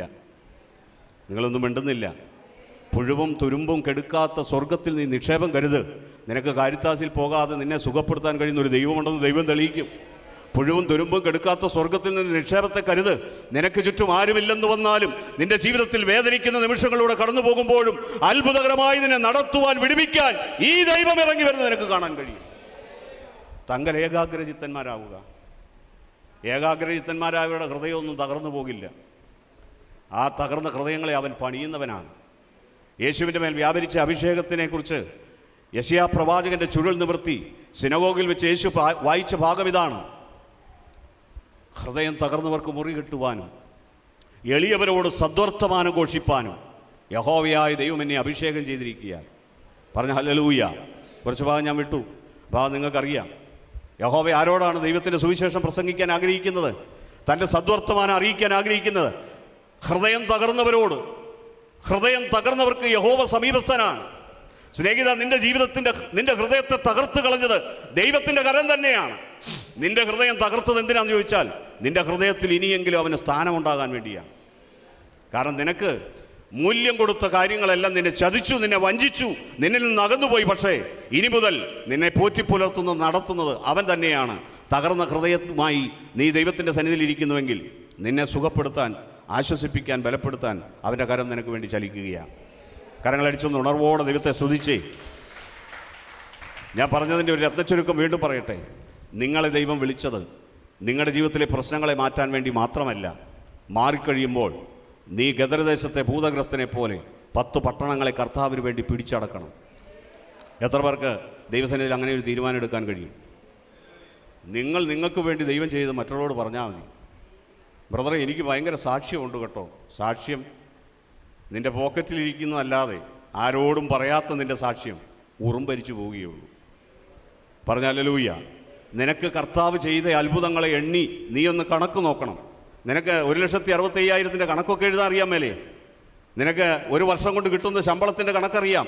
പച്ചക്കറിക്കടയിൽ നിന്ന് അതിൽ നിന്ന് എത്ര മേടിക്കണം, പലവ്യഞ്ജനക്കടയിൽ നിന്ന് എത്ര മേടിക്കണം, ഇതിൻ്റെ കണക്കൊക്കെ എഴുതാൻ അറിയാൻ മേലേ? നിനക്ക് വേണ്ടി ദൈവം ചെയ്തതിൻ്റെ കണക്കെന്ന് എഴുതി നോക്കിക്കേ. നീ ഒരു ജീവിതം കൊണ്ട് കൊടുത്താൽ തീരാത്തത്ര നന്മ ദൈവം നിൻ്റെയും എൻ്റെ ജീവിതത്തിൽ ദൈവം ചെയ്തിട്ടുണ്ട്. ഒരു പാപത്തിൻ്റെ കണക്ക് തീർക്കാൻ കഴിയാത്തവനാണ് നമ്മൾ ഓരോരുത്തരും. എന്നിട്ടും നമ്മൾ എത്രയോ ദിവസം എത്രയോ പാപങ്ങൾ നമ്മൾ ചെയ്യുന്നവരാണ്. 2000 വർഷങ്ങൾക്ക് മുമ്പ് യേശുക്രിസ്തു കാൽവരി ക്രൂശിൽ നമ്മുടെ പാപങ്ങൾക്ക് വേണ്ടിയുള്ളതെല്ലാം കൊടുത്തു തീർത്തതുകൊണ്ടാണ് നമ്മൾ ഇന്ന് അനുഗ്രഹിക്കപ്പെടുന്നത്.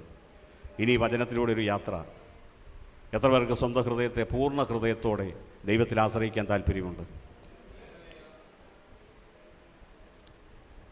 നല്ലതുപോലെ ധൈര്യത്തോടെ കൈ ഉയർത്തുക. കാരണം നിങ്ങളുടെ ഹൃദയം കൊടുക്കുന്നത് വേറെ ഏതെങ്കിലും പെൺകുട്ടിക്കോ ആൺകുട്ടിക്കോ കൊടുക്കുന്ന കാര്യമല്ല, ദൈവത്തിന് കൊടുക്കുന്ന കാര്യമാണ്.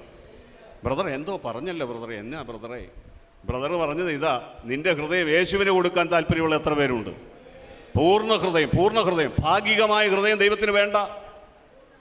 നിന്റെ ഹൃദയം മുറിവേറ്റതാണെങ്കിലും സാരമില്ല, അത് ഹാർട്ട് അറ്റാക്ക് വരുമെന്ന് ഡോക്ടർമാർ പറഞ്ഞതാണെങ്കിലും സാരമില്ല. നിന്റെ ഹൃദയം ദൈവത്തിന് കൊടുക്ക്. ദൈവത്തിന് പൂർണ്ണ ഹൃദയം കൊടുക്ക്.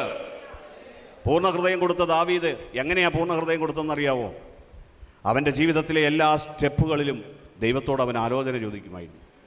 രണ്ടാമത്തെ കാര്യം, അവൻ ഈ ലോക ജീവിതത്തിൽ എല്ലാറ്റിനേക്കാളും സ്നേഹിച്ചത് അവൻ്റെ ഭാര്യയെയല്ല, അവൻ്റെ ദൈവത്തെയാണ്. മനസ്സിലാകുന്നെങ്കിൽ ദൈവത്തെ സ്തുതിച്ചേ. അപ്പോസ്തല പ്രവൃത്തിയിലേക്ക് വരുമ്പോൾ നമ്മൾ 13-ാം അധ്യായത്തിൻ്റെ 22-ാം വാക്യത്തിൽ ദാവീദ് ദൈവത്തിൻ്റെ ഹൃദയപ്രകാരം ജീവിച്ച മനുഷ്യനാണെന്ന് പറയുന്നു. ആ മനുഷ്യനെക്കുറിച്ച് ദൈവം ഈ ഹൃദയപ്രകാരം ജീവിച്ചു എന്ന് പറയുന്നതിൻ്റെ കാരണം ദൈവത്തെ അവൻ സ്നേഹിച്ചു. തൻ്റെ ശുശ്രൂഷ കാലം ദൈവത്തിൻ്റെ ആലോചനയ്ക്കൊത്തവണ്ണം അവൻ നിവർത്തിച്ചുവെന്നാണ് നമ്മൾ ബൈബിളിൽ വായിക്കുന്നത്. പറഞ്ഞ ഹല്ലേലൂയ. നിങ്ങളുടെ എൻ്റെയും ജീവിതം നിങ്ങളുടെ മാതാപിതാക്കന്മാരുടെയോ സഹോദരങ്ങളുടെയോ പഞ്ചായത്ത് മെമ്പറിൻ്റെയോ ആരുടെയെങ്കിലും ഇഷ്ടപ്രകാരം ചെയ്തു തീർക്കാനുള്ളതല്ല.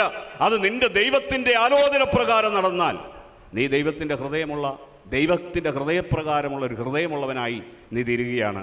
നിന്റെ ജീവിതത്തിൽ ഒന്നിനും കുറവ് വരുവാൻ ദൈവം സമ്മതിക്കുകയില്ല. സദൃശവാക്യം 4-ാം അധ്യായത്തിൻ്റെ 21 മുതൽ വാക്യങ്ങൾ.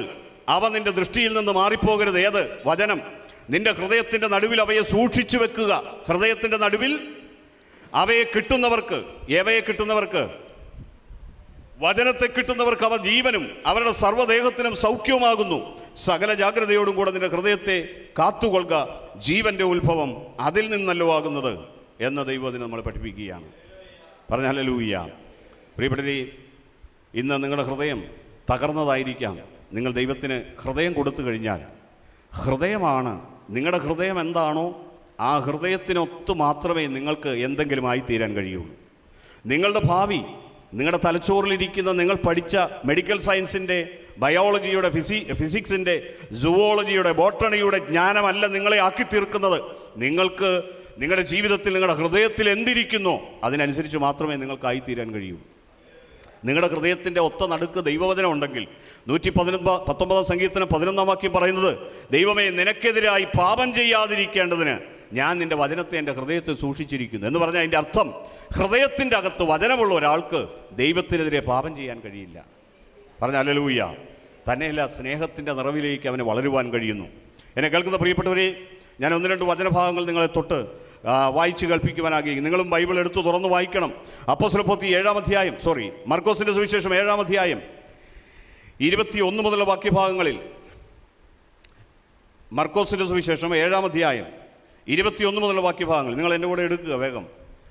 അകത്തുനിന്ന് മനുഷ്യരുടെ ഹൃദയത്തിൽ നിന്ന് തന്നെ ദുശ്ചിന്ത, വ്യഭിചാരം, പരസംഗം, കുലപാതകം, മോഷണം, അത്യാഗ്രഹം, ദുഷ്ടത, ചതി, ദുഷ്കർമ്മം, വിടക്കുകണ്ണ്, ദൂഷണം, അഹങ്കാരം, മൂഢത എന്നിവ പുറപ്പെടുന്നു. എന്തെല്ലാം പുറപ്പെടുന്നു? ഏറ്റവും അവസാനം പറഞ്ഞ കണ്ടോ, മൂഢത. ദൈവഭക്തിയുള്ളവൻ ജ്ഞാനിയായിത്തീരുമെന്നാണ് വചനം പറയുന്നത്. ആക്ഷരികമായി പറഞ്ഞാൽ ലോകത്തിൻ്റെ ജ്ഞാനത്തെ നോളജ് എന്ന് വിളിക്കാം, അറിവ്. എന്നാൽ ജ്ഞാനമെന്ന് പറഞ്ഞാൽ വിജ്ഞാനം, വിസ്ഡം. പ്രാക്ടിക്കൽ ലൈഫിൽ എങ്ങനെ ജയാളിയായി ജീവിക്കണമെന്ന് ഒരു മനുഷ്യൻ ദൈവത്തിൽ നിന്ന് പഠിക്കുന്നതിന് ഉപയോഗിക്കുന്ന പേരാണ് വിസ്ഡം. നിങ്ങളുടെ ജീവിതത്തിൽ ജ്ഞാനിയായാൽ, വിജ്ഞാനിയായാൽ നിങ്ങളുടെ ജീവിതം ഏറ്റവും അനുഗ്രഹിക്കപ്പെട്ടിരിക്കുകയാണ്. ഈ ലോകത്തിൻ്റെ അറിവുകൾ നമ്മളെ വഞ്ചിക്കുമ്പോൾ ദൈവത്തിൻ്റെ വിജ്ഞാനം നമ്മളെ ഉന്നതിയിലേക്ക് നടത്തിക്കൊണ്ടേയിരിക്കും. ദൈവവചനം പറയുകയാണ്, മർക്കോസിന്റെ സുവിശേഷം 7:20, മനുഷ്യനിൽ നിന്ന് പുറപ്പെടുന്നത് അത്രേ മനുഷ്യനെ അശുദ്ധനാക്കുന്നത്. നിന്നെ അശുദ്ധനാക്കുന്നത് നിന്റെ നാട്ടുകാരല്ല, നിന്റെ പഞ്ചായത്ത് മെമ്പറല്ല. നിന്നെ അശുദ്ധനാക്കുന്നത് നിന്റെ അകത്തുനിന്ന് പുറപ്പെടുന്നതാണ്. അടുത്ത വാക്യം, അകത്തുനിന്ന്, മനുഷ്യരുടെ ഹൃദയത്തിൽ നിന്ന് തന്നെ. പറഞ്ഞേ, ഹൃദയത്തിൽ നിന്ന് തന്നെ. ഇപ്പം എവിടെയാണ് ഈ പാപത്തിൻ്റെ ഇരിപ്പിടം, പാപത്തിൻ്റെ ഗർഭഗൃഹം, പാപത്തിൻ്റെ ഈറ്റില്ലം എവിടെയാണ്? പാപം പിറന്നു വീഴുന്നത് ആദ്യം ഹൃദയത്തിലാണ്. ദുർമോഹം ഗർഭം ധരിച്ച് പാപത്തെ പ്രസവിക്കുന്നു. പാപം മുഴുത്തിട്ട് മരണത്തെ കൊണ്ടുവരുന്നു എന്ന് വചനം പറയുന്നു.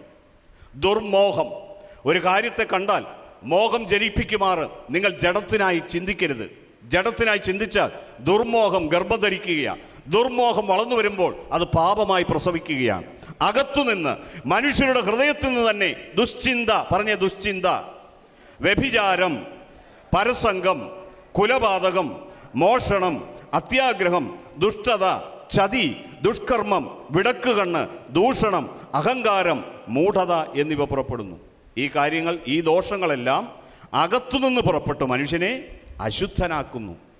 മനസ്സിലായല്ലോ? ദ റിയൽ യു, ശരിയായ നീ എന്ന മനുഷ്യൻ ആരാണ്? നിന്റെ ഹൃദയത്തിൽ എന്തൊക്കെയുണ്ടോ അതാണ് നീ. മനസ്സിലായെങ്കിൽ ദൈവത്തെ സ്തുതിക്കുക.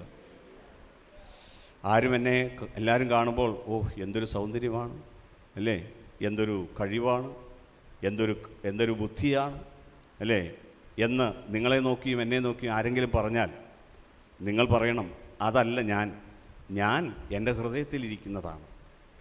ഇവിടെ ഇരിക്കുന്ന നമുക്കാർക്കും അറിയാം, നമ്മുടെ ജീവിതത്തിൽ നമ്മുടെ ഹൃദയം എപ്പോഴും ദൈവത്തോട് നേരുള്ളതല്ല. നമ്മളൊക്കെ ഇപ്പോൾ എത്ര പേര് നേരുള്ളതാണെന്ന് ചോദിച്ചാൽ എല്ലാവരും പറയും. അതിനുവേണ്ടി നിങ്ങളോട് ഞാൻ ഒരു കാര്യം പറയട്ടെ. യോഹന്നൻ്റെ 1-ാം ലേഖനം 1-ാം അധ്യായവും 2-ാം അധ്യായവും ചേർത്ത് വായിക്കണം. ദൈവത്തെ നമ്മൾ നുണയനാക്കരുത്. കാരണം നാം പാപം ചെയ്തിട്ടില്ല എന്ന് പറഞ്ഞാൽ നാം നമ്മെയും ദൈവത്തെയും വഞ്ചിക്കുകയാണ്. പറഞ്ഞ ഹല്ലേലൂയ. നമ്മൾ വിശുദ്ധരായ, അല്ലെങ്കിൽ നമ്മൾ ദൈവത്തിന് വേണ്ടി മാറ്റി നിർത്തപ്പെട്ട, നമ്മൾ കർത്താവിനെ രക്ഷിതാവായി സ്വീകരിച്ച നിമിഷം വരെ നമ്മൾ വലിയ പാപങ്ങൾ ചെയ്തിട്ടുണ്ട് എന്ന് നമ്മൾ കരുതുന്നു. ലോകപ്രകാരം ഒരുപാട് പാപങ്ങൾ ചെയ്തു. എന്നാൽ യേശുവിലേക്ക് വന്ന ആ നിമിഷം മുതൽ നമ്മൾ അറിഞ്ഞുമറിയാതെ മറ്റു പല പാപങ്ങളും നമ്മളിൽ ഉണ്ടാകുന്നുണ്ട്. ഈ പാപങ്ങൾക്ക് പരിഹാരം ചെയ്യാൻ എന്ത് ചെയ്യണം? നമ്മൾ സ്നാനപ്പെട്ടതാണെന്ന് ഓർത്ത് ഇനി രക്ഷ നമുക്ക് സ്വന്തമാകുമെന്ന് കരുതരുത്. ദൈവത്തിൻ്റെ സന്നിധിയിൽ വന്ന് നമ്മുടെ പാപങ്ങൾ ദൈവത്തോട് ഏറ്റുപറയണമെന്ന് ദൈവം ആഗ്രഹിക്കും. ദൈവത്തോട് ഏറ്റുപറഞ്ഞാൽ ദൈവത്തിൻ്റെ അടുക്കൽ നീതിമാനായ ഒരു കാര്യസ്ഥനുണ്ട്. അത് നമുക്ക് വേണ്ടി മറുവിലയായി തീർന്ന യേശുക്രിസ്തുവാണ് എന്ന് 1 യോഹന്നാൻ 2-ാം അധ്യായത്തിൻ്റെ 1 മുതൽ വാക്യങ്ങൾ പറയുന്നു. മനസ്സിലാകുന്നെങ്കിൽ ദൈവത്തെ സ്തുതിച്ചേ. നമ്മൾ ദൈവത്തിൻ്റെ സന്നിധിയിൽ ആത്മാർത്ഥമായി ഹൃദയം തുറന്ന് പ്രാർത്ഥിക്കുമ്പോൾ നമ്മൾ പറയണം, കർത്താവേ, മറ്റുള്ളവർ എന്നെ നല്ലവനെന്ന് വിളിക്കുമ്പോഴും എൻ്റെ ജീവിതത്തിൽ നിനക്ക് ഇഷ്ടമല്ലാത്ത എന്തൊക്കെയോ തെറ്റുകളുണ്ട്. ദാവീദ് ദൈവത്തിൻ്റെ ഇഷ്ടപ്രകാരമുള്ള മനുഷ്യനെന്ന് പറയുന്നതിൻ്റെ കാരണം എന്താണ്? ദൈവമേ, നിർമ്മലമായൊരു ഹൃദയം എന്നിൽ നീ തരണം. എൻ്റെ ഉള്ളിൽ സ്ഥിരമായ ഒരു ആത്മാവിനെ പുതുക്കി തരണം. നിന്റെ പരിശുദ്ധാത്മാവിനെ എന്നിൽ നിന്ന് തിരികെ എടുക്കരുതേ. 51-ാം സങ്കീർത്തനം ഒരു പാപസങ്കീർത്തന വാക്യമായിട്ടാണ് നമുക്ക് കാണാൻ കഴിയുന്നത്. ദൈവത്തിൻ്റെ സന്നിധിയിൽ ദാവീദ് സമ്മതിക്കുകയാണ്, ഞാൻ കുറ്റക്കാരനാണ്. മനസ്സിലാകുന്നെങ്കിൽ ദൈവത്തെ സ്തുതിച്ചേ. നിർമ്മലമായൊരു ഹൃദയമെന്നിൽ നിർമ്മിച്ചരുളുക നാഥ, നേരായൊരു നൽ മാനസവും തീർത്തരുൾകന്നിൽ ദേവാ. നിർമ്മലമായൊരു ഹൃദയമെന്നിൽ നിർമ്മിച്ചരുളുക നാഥ, നേരായൊരു നൽ മാനസവും തീർത്തരുൾകന്നിൽ ദേവാ. Praise the Lord. 1 രാജാക്കന്മാർ എടുക്കാമോ? 11-ാം അധ്യായം 4-ാം വാക്യം. രാജാക്കന്മാരുടെ 1-ാം പുസ്തകം 11-ാം അധ്യായം 4-ാം വാക്യം. ശലോമോനെക്കുറിച്ച് ദൈവം പറയുകയാണ്. ശലോമോൻ ദൈവത്തിന് പ്രിയങ്കരനായിരുന്നു. ഒരു കാലത്ത് ദൈവത്തെ പ്രസാദിപ്പിച്ചിട്ട് ദൈവത്തിൻ്റെ സന്നിധിയിൽ അവൻ ചോദിച്ചത് ഒരേ ഒരു കാര്യം: ദൈവമേ, നീ എനിക്ക് ഈ ജനതയെ ഭരിക്കാൻ ജ്ഞാനം തരണം. ദൈവത്തിനത് ഇഷ്ടമായപ്പോൾ അതിൻ്റെ കൂടെ നിരവധി നന്മകൾ അവന് ദൈവം കൊടുക്കുകയാണ്. പ്രിയപ്പെട്ടവരെ, അങ്ങനെ ദൈവത്തിൻ്റെ ജ്ഞാനം കിട്ടിയ മനുഷ്യൻ ധനികനായി തീർന്നു. അവൻ പ്രബലനായി തീർന്നു. അവൻ്റെ രാജധാനി കാണുവാൻ വേണ്ടി ദൂരദേശത്തു നിന്ന് ശേബാരാജ്ഞി എത്തുകയാണ്. അവൻ്റെ രാജധാനി കണ്ട് അവൾ പ്രശംസിക്കുകയാണ്. എത്ര മനോഹരമായൊരു ജീവിതം അവന് ദൈവം കൊടുത്തു. അവൻ്റെ ജീവിതത്തിൽ ഇഷ്ടം പോലെ ഭാര്യമാരുണ്ടായി. അധികമായി നന്മകളും ഭാര്യമാരും അവന് ചുറ്റും നിരക്കുവാൻ തുടങ്ങിയപ്പോൾ അവൻ്റെ ഹൃദയം വഷളാകാൻ തുടങ്ങി. മിണ്ടുന്നില്ല. 1 രാജാക്കന്മാർ 11:4. എങ്ങനെയെന്നാൽ ശലോമോൻ വയോധികനായപ്പോൾ ഭാര്യമാർ അവൻ്റെ ഹൃദയത്തെ അന്യദേവന്മാരിലേക്ക് വശീകരിച്ചു. നിങ്ങൾക്ക് ഈ വചനം വായിക്കുമ്പോൾ എല്ലാം മനസ്സിലാകുന്നുണ്ടോ? ഭാര്യമാർ കുഴപ്പമില്ല, ഭർത്താക്കന്മാർ കുഴപ്പമില്ല, പക്ഷെ അവർ നിങ്ങളുടെ ഹൃദയങ്ങളെ വശീകരിക്കാൻ അനുവദിക്കരുത്. വശീകരിക്കുക എന്ന് പറഞ്ഞാൽ അതിൻ്റെ അർത്ഥം അവർ നിങ്ങളുടെ മേൽ അമിതമായ സ്വാധീനം ചെലുത്താൻ തുടങ്ങുന്നു. നിങ്ങൾക്ക് ദൈവത്തോടുള്ള ബന്ധത്തിൽ പോലും ഒരു കൃത്യമായ, നിങ്ങളെന്നോട് ഇല്ലേ, ദൈവത്തോട് പോലും ബന്ധപ്പെട്ട കാര്യത്തിൽ ഒരു തീരുമാനമെടുക്കാൻ കഴിയാതെ ഭർത്താവ് നിന്നെ സ്വാധീനിക്കാൻ തുടങ്ങാൻ അനുവദിക്കരുത്. അനുവദിച്ചാൽ നിൻ്റെ കുടുംബജീവിതം അപകടമാണ്. മനസ്സിലാകുന്നെങ്കിൽ ദൈവത്തെ സ്തുതിച്ചേ. ശലോമോനൊന്നും വിഗ്രഹാരാധനയിലേക്ക് കടന്നുപോയ മനുഷ്യനായിരുന്നില്ല. ദൈവം ആ മനുഷ്യനെ ഉപയോഗിച്ചുകൊണ്ട് ദൈവത്തിന് ആലയം പണിത ദൈവമാണ്. പക്ഷെ ശലോമോൻ്റെ ഹൃദയം നിഗളിക്കാൻ തുടങ്ങി. സമ്പത്തും സ്ഥാനമാനങ്ങളും ജ്ഞാനവും ഒക്കെ അവന് വർദ്ധിക്കാൻ തുടങ്ങിയപ്പോൾ അവൻ്റെ സൗന്ദര്യത്തെക്കുറിച്ച്, അവൻ്റെ പ്രതാപത്തെക്കുറിച്ചൊക്കെ യേശുക്രിസ്തു തന്നെ വർണ്ണിക്കുന്നുണ്ട്. മത്തായിയുടെ സുവിശേഷം 6-ാം അധ്യായത്തിലൊക്കെ ശലോമോൻ പോലും തൻ്റെ മഹത്വത്തിൽ ഈ ചമയിക്കപ്പെട്ട വയലിലെ ലില്ലിച്ചെടികളെപ്പോലെ ഒന്നായിരുന്നില്ല എന്ന് ദൈവം പ്രഖ്യാപിക്കുന്നു. മനസ്സിലാകുന്നെങ്കിൽ ദൈവത്തെ സ്തുതിച്ചേ. ഈ ശലോമോൻ തൻ്റെ ചെറിയ ജീവിതത്തിൽ നിഗളിച്ചു. സ്നേഹിത സഹോദര, നിനക്ക് സമ്പത്ത് തന്നത് ദൈവമാണെന്ന് മറക്കരുത് കേട്ടോ. നിനക്ക് ജോലി തന്നത് ദൈവമാണെന്ന് മറക്കരുത് കേട്ടോ. നിങ്ങൾ മിണ്ടുന്നില്ലല്ലോ. ചിന്ത കൊണ്ടാണോ എന്നെനിക്ക് സംശയമുണ്ട്. നമുക്ക് ജോലി തന്നത്, ജീവിതം തന്നത്, അനുഗ്രഹം തന്നത്, നമ്മളിന്നിങ്ങനെ മാന്യന്മാരെ പോലെ നിൽക്കുന്നതിൻ്റെ കാരണം നമ്മളിട്ടിരിക്കുന്ന വസ്ത്രം, ജീവിതത്തിൽ ദൈവം തന്നതാണിതെല്ലാം. നിങ്ങൾ ചിലർ മാത്രം അംഗീകരിക്കുന്നുള്ളൂ. നിങ്ങളുടെ ബുദ്ധി ഇപ്പോഴും അംഗീകരിക്കുന്നില്ല ഇത് ദൈവം തന്നതാണ്. അതെങ്ങനെ ഈയിടെ എൻ്റെ അച്ചായൻ എനിക്ക് പുതിയ ചുരിദാർ മേടിച്ചു തന്നാൽ അതെങ്ങനെ ദൈവം? നമുക്കിത്രേ അറിയത്തുള്ളൂ, ശരിയല്ലേ? ചോദിക്കുന്നതിന് എന്തെങ്കിലും മറുപടി പറയാനുണ്ടോ? ഇല്ല. അച്ചായനല്ലേ മേടിച്ചെന്ന്. പക്ഷെ അച്ചായനിലൂടെ നിനക്ക് കിട്ടിയത് എങ്ങനെയാണ്? ഇങ്ങേരുടെ മനസ്സ് നിനക്കൊരു ചുരിദാർ പോലും മേടിച്ച് തരണമെന്ന് ആഗ്രഹമില്ലായിരുന്നു എന്നുള്ളത് നിനക്കറിയത്തില്ലല്ലോ. മിണ്ടുന്നില്ല. ശക്തിയോടെ ഹല്ലേലൂയ പറഞ്ഞേ. അവൻ്റെ മനസ്സിനെ നിനക്ക് അനുകൂലമായി തിരിച്ചത് നന്ദി കൊണ്ട് നമ്മുടെ ഉള്ളം നിറയണം. ഞാൻ പറയുന്നില്ല, കാരണം നിങ്ങൾ എത്രമാത്രം ഇത് മനസ്സിലാകുന്നുണ്ടെന്ന് എനിക്കറിയില്ല. ശലോമോൻ വയോധികനായപ്പോൾ ഭാര്യമാർ അവൻ്റെ ഹൃദയത്തെ അന്യദേവന്മാരിലേക്ക് വശീകരിച്ചു. ശലോമോന് പറയാൻ കഴിയില്ലേ, നിന്നെ ഞാൻ സ്നേഹിക്കുന്നുണ്ട്, പക്ഷേ നിൻ്റെ ദേവന്മാരെ സേവിക്കാൻ എന്നെ കിട്ടുകയില്ലെന്ന് പറയാൻ പറ്റില്ലേ? അത് പറയാനുള്ള ആഢ്യത്വവും നട്ടല്ലും നഷ്ടപ്പെടുമ്പോൾ അന്യദേവന്മാരിലേക്ക് മനുഷ്യൻ മുട്ടുകുത്തേണ്ടി വരുന്നു. മനസ്സിലാകുന്നെങ്കിൽ ദൈവത്തെ സ്തുതിച്ചേ. ഇവിടെ ഇരിക്കുന്ന ഓരോ പ്രിയപ്പെട്ടവർക്കും നട്ടല്ലുണ്ടാകണം. കാരണം നമ്മൾ സേവിക്കുന്ന ദൈവത്തിൽ നിന്ന് നമ്മുടെ ഹൃദയത്തെ വശീകരിക്കുന്നത് എന്തിനേയും നമ്മൾ അതിനെ ഡിറ്റാച്ച് ചെയ്യണം. നമ്മളതുമായിട്ടുള്ള ബന്ധം വേർപെടുത്തണം. ശക്തിയുടെ ഹല്ലേലൂയ പറഞ്ഞേ. ഞാൻ പറഞ്ഞ ഡൈവോഴ്സ് ചെയ്യുന്നതിനെക്കുറിച്ചല്ല. ഇനി ഇതിനെ ദുർവ്യാഖ്യാനം ചെയ്യരുത്. ഇനി ഒരു ക്ലിപ്പ് വേണമെങ്കിൽ ഇടയ്ക്ക് നിന്ന് മുറിച്ചെടുത്തേച്ച് വേണമെങ്കിൽ നാളെ പ്രശ്നം ഉണ്ടാക്കിയാൽ നിങ്ങൾ മറുപടി പറഞ്ഞേക്കും. ഞാൻ പറഞ്ഞതിൻ്റെ അർത്ഥം അതല്ല, സന്ദർഭോചിതമായി ഞാൻ പറയുകയാണ്. ഡിറ്റാച്ച് ചെയ്യുക എന്ന് പറഞ്ഞാൽ ആത്മീക ബന്ധത്തിൻ്റെ കാര്യത്തിൽ നിന്നെ ചോദ്യം ചെയ്യാൻ അനുവദിക്കരുത്. കാരണം ചോദ്യം ചെയ്യാൻ അനുവദിച്ചാൽ നീ നിൻ്റെ കുടുംബവും തകർന്നു പോകും. നീ മാത്രമേ ഒരിക്കൽ അവിടെ ആ കുടുംബത്തിൽ ദൈവത്തിന് മുമ്പിൽ മുട്ടുകുത്തുന്നുള്ളൂ, ദൈവത്തിനോട് ആരാധനയുള്ളൂ, ദൈവത്തെ സേവിക്കുന്നുള്ളൂ, ദൈവവചനപ്രകാരം ജീവിക്കുന്നുള്ളൂ. അതുകൊണ്ട് നീ കൂടെ ബന്ധം നഷ്ടപ്പെടുത്തിയാൽ ഭവനം നഷ്ടപ്പെട്ടു പോകും. കരങ്ങളടിച്ച് ദൈവത്തെ മഹത്വപ്പെടുത്താം. സ്വാഭാവികമാണല്ലേ, നമുക്കെല്ലാവർക്കും ജീവിത പങ്കാളിയോട് ഭയങ്കരമായ സ്നേഹമുണ്ട്. പക്ഷേ അവർ പറയുന്നതിനെ എല്ലാം ഒന്നും നമ്മൾ കേൾക്കാൻ നിൽക്കരുത്. പ്രത്യേകിച്ച് ദൈവവുമായിട്ടുള്ള ബന്ധത്തിൽ അന്യദേവനും അന്യദേവിയും. ഇനിയിപ്പോൾ ഇത് ഏതാണ് ഈ ഐഡൽസ്, ഏതാണ് ഈ വിഗ്രഹമെന്ന് അറിയണമെങ്കിൽ നിങ്ങൾക്ക് വിഗ്രഹവും വീട്ടിലുണ്ടോ എന്ന് ചോദിച്ചാൽ നിങ്ങൾ പറയും ഞങ്ങളുടെ വീട്ടിൽ ഒരു വിഗ്രഹവും മുകളിൽ ആകാശത്തിലോ താഴെ ഭൂമിയിലോ ജലത്തിനടിയിലുള്ളോ യാതൊന്നിൻ്റെയും സ്വരൂപമോ പ്രതിമയോ നിങ്ങൾ നിർമ്മിക്കരുത്, അവയുടെ മുമ്പിൽ വണങ്ങരുത്. അല്ലേ? വീട്ടിൽ വിഗ്രഹം. ഇവിടെ ഇരിക്കുന്ന ഗ്ലോറി ടീച്ചർ എന്നോട് പറഞ്ഞു, ബ്രദറെ, ഗ്ലോറി ടീച്ചർ ഓർക്കുന്നുണ്ടോ എന്ന് എനിക്കറിയില്ല, ഏതായാലും ഞാൻ നുണയല്ല പറയുന്നതെന്ന് സാക്ഷ്യം ഒന്ന് പറയാൻ പോകുന്ന ഏകദേശം മനസ്സിലാക്കി കാണും. യേശു ഒരു തിരുഹൃദയത്തിൻ്റെ രൂപം ടീച്ചറിൻ്റെ വീട്ടിൽ ആരോ ഒരു ഗിഫ്റ്റായിട്ട് കൊടുത്ത തിരുഹൃദയത്തിൻ്റെ രൂപമെല്ലാം കൂടെ ഇത് വിഗ്രഹമാണല്ലോ എന്ന് മനസ്സിലാക്കി അതിനെ കൊണ്ടുപോയി തട്ടുംപുറത്തിട്ടു. ഓർമ്മ വരുന്നുണ്ടോ ടീച്ചറിന്? കാര്യം മനസ്സിലാവും. അല്ലെങ്കിൽ ഞാൻ പറഞ്ഞ പാളിപ്പോവും ടീച്ചർ എൻ്റെ കൂടെ ഇല്ലെങ്കിൽ. ഒരു ദിവസം ഇതിനെ തല്ലിപ്പൊട്ടിച്ച് നോക്കുമ്പോൾ ഇതിൻ്റെ പുറകിൽ മന്ത്രവാദം പോലെ ഇരിക്കുന്ന ചില സാധനങ്ങൾ അതിൻ്റെ പുറകുവശത്ത്, ഈ ചിത്രം മുൻവശത്ത് കാണാം, അതിൻ്റെ പുറകുവശത്ത് ഞാനിത് പറയുമ്പോൾ ചിലർ ഇന്ന് വീട്ടിൽ ചെന്ന് തല്ലിപ്പൊട്ടിക്കാൻ വേണ്ടി ഇരിക്കുന്നു. ബ്രദറെ, അങ്ങനെയുണ്ടെങ്കിൽ എനിക്കും ഒന്ന് നോക്കണം. കുറേ നാളായിട്ട് നമുക്കും ഒരു ഗുണം കിട്ടുന്നില്ല. ഗുണം കിട്ടാനുള്ള ഏക മാർഗ്ഗം എല്ലാ വിഗ്രഹവും തച്ചുടയ്ക്കണം, എല്ലാത്തിനെയും കടലിൻ്റെ അകത്ത് തട്ടണം. ഞാനും കുഞ്ഞോളും കൂടെ ഒരു ദിവസം ലൈലാൻഡിയുടെ വീട്ടിൽ പോയിച്ച് തിരിച്ചു വരുമ്പം ഒരു കുട്ടിച്ചാക്ക് നിറച്ച് അവരുടെ വീട്ടിലെ കുട്ടി ദൈവങ്ങളുണ്ടായിരുന്നു. മിണ്ടുന്നില്ല. ശക്തിയുടെ ഹല്ലേലൂയ പറഞ്ഞേ. ഇതാ സഹോദരിയുടെ സാങ്ഷനോടുകൂടി തന്നെയാണ് ഞാൻ പറയുന്നത്. ഇവിടെ ഇരിക്കുന്ന എത്ര പേരുടെ വീട്ടിലുണ്ടെന്ന് അറിയത്തില്ല. ഏതായാലും നിങ്ങൾക്ക് പേടിയുണ്ടെങ്കിൽ, നിങ്ങൾക്ക് പലർക്കും പേടിയുണ്ടാവുമെന്ന് എനിക്കറിയാം. കാരണം കഴിഞ്ഞ നാളിൽ ഇതിനെയല്ലേ വിശ്വാസം എന്നും പറഞ്ഞുകൊണ്ട് അതിൻ്റെ മുമ്പിൽ പോയി വണങ്ങിയതല്ലേ, അപ്പോൾ പേടിയുണ്ടാവും. പ്രിയപ്പെട്ട, നിങ്ങൾ പേടിക്കേണ്ട. സാധനത്തെ തന്നാൽ നമുക്ക് ആറ്റി മുക്കിക്കളയാം. അല്ലെങ്കിൽ ഈ കൊറോണ കാലത്ത് തന്നെ എത്ര ദൈവങ്ങളെ നോർത്ത് ഇന്ത്യയിലൊക്കെ കൊണ്ടുപോയി ഗംഗാ നദിയിലും പല പുണ്യനദികളിലും മുക്കിക്കളയുന്ന ചിത്രം നമ്മൾ കണ്ടതാണ്.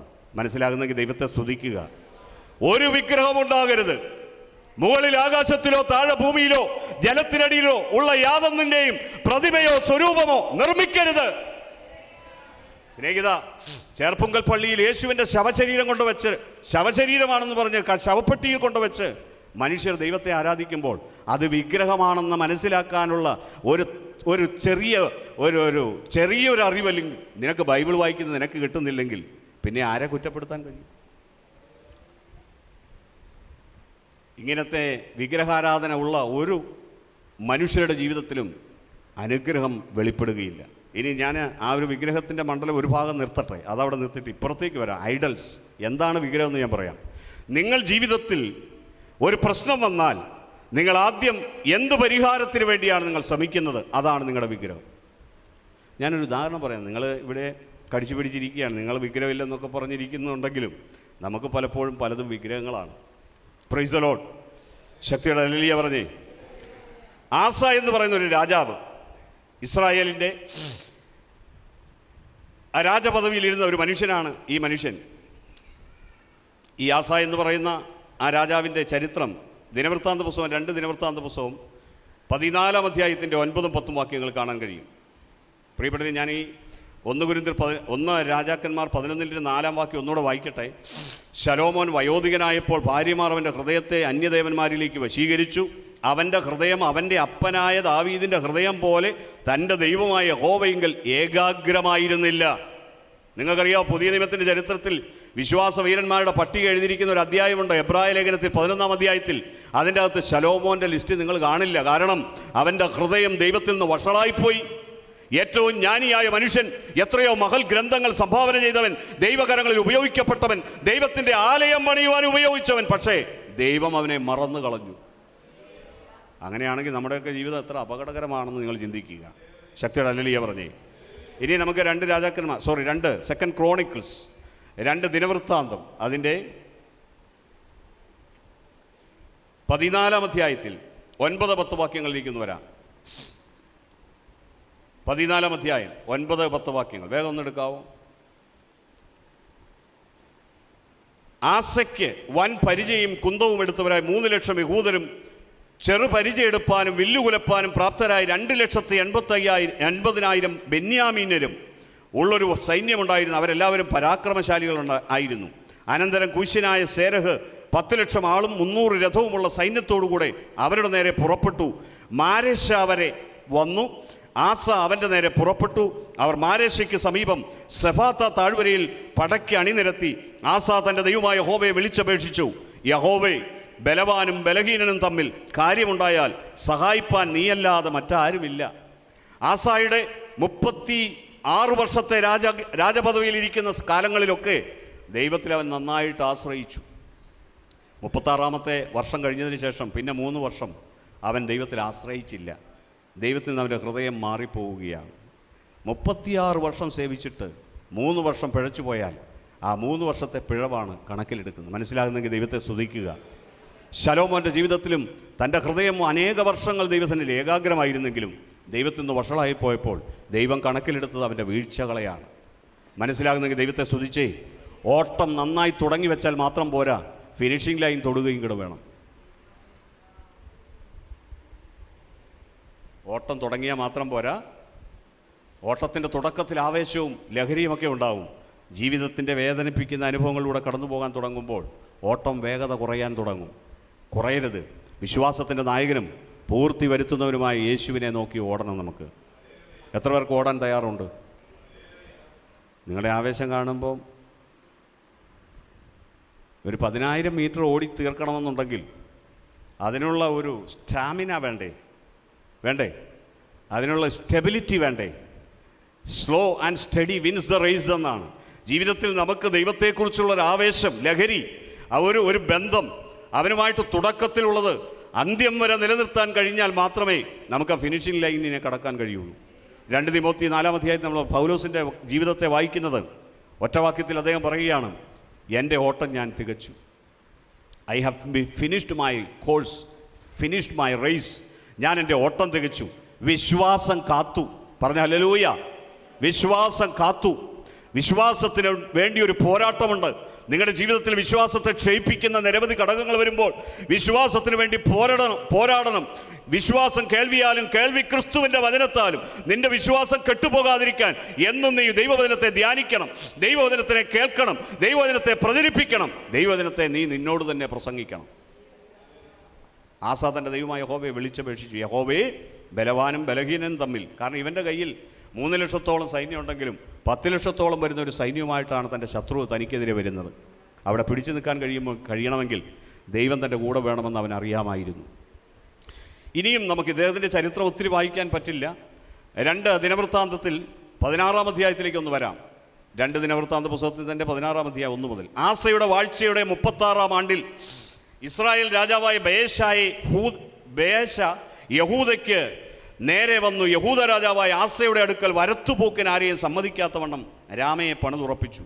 അപ്പോൾ ആസ യഹോവയുടെ ആലയത്തിലെയും രാജധാനിയിലെയും ഭണ്ഡാരങ്ങളിൽ നിന്ന് വെള്ളിയും പൊന്നുമെടുത്ത് ദമ്മേശക്കിൽ വസിച്ച അരാം രാജാവായ ബെൻഹദദിന് കൊടുത്തയച്ചു. ഇദ്ദേഹത്തിന് എതിരെ വന്ന രാജാവിനെതിരെ പിടിച്ചു നിൽക്കാൻ കഴിയുകയില്ല എന്ന ചിന്ത കൊണ്ട് ഈ മനുഷ്യൻ എന്ത് ചെയ്തു? ദേവാലയത്തിലിരുന്ന് വെള്ളിയും പൊന്നും എടുത്തു കൊടുത്ത് ഒരു രാജാവിനെ പ്രസാദിപ്പിക്കുക. ആരാം രാജാവായ ബെൻഹദദിനെ. അദ്ദേഹത്തിന് പോക്കറ്റ് മണിയൊക്കെ കൊടുത്ത് അദ്ദേഹത്തെ ഒതുക്കി അയാളെ കൊണ്ട് യുദ്ധം ചെയ്യിക്കാൻ വേണ്ടി ശ്രമിക്കുകയാണ്. ഇത് ദൈവത്തിൻ്റെ സന്നിധിയിൽ പ്രസാദകരമായില്ല. ഈ ഒരു സംഭവത്തോടുള്ള ബന്ധത്തിലാണ് നമ്മൾ കേട്ട വചനം നമ്മൾ കേട്ടത്. നമുക്കതിൻ്റെ 2 ദിനവൃത്താന്തം 16-ാം അധ്യായത്തിൽ 8 മുതലുള്ള വാക്യങ്ങൾ വായിക്കാം. കൂശ്യരും ലൂബ്യരും അനവധി രഥങ്ങളോടും കുതിരച്ചേവകരോടും കൂടിയൊരു മഹാസൈന്യമായിരുന്നില്ലയോ? എന്നാൽ നീ യഹോവയിൽ ആശ്രയിക്കൊണ്ട് അവൻ അവരെ നിന്റെ കയ്യിൽ ഏൽപ്പിച്ചു തന്നു. ദൈവത്തിൻ്റെ ഒരു ദർശകനായ മനുഷ്യനെ ദൈവം ആ മനുഷ്യൻ്റെ അടുക്കലേക്ക് അയക്കുകയാണ്. ആ ദർശകൻ ഈ രാജാവിനോട് സംസാരിക്കുകയാണ്. ദൈവം നമ്മളോടൊരു ദൂത് ഞാൻ പറയാൻ ആഗ്രഹിക്കുന്നത്, നിങ്ങൾ ദൈവത്തിൻ്റെ വഴി വിട്ടു തെറ്റിപ്പോയാൽ ഒരുപക്ഷെ ഒരു കൊച്ചുകുട്ടിയെ ഉയർത്തിക്കൊണ്ട് നിന്നോട് സംസാരിക്കാൻ തുടങ്ങും ദൈവം.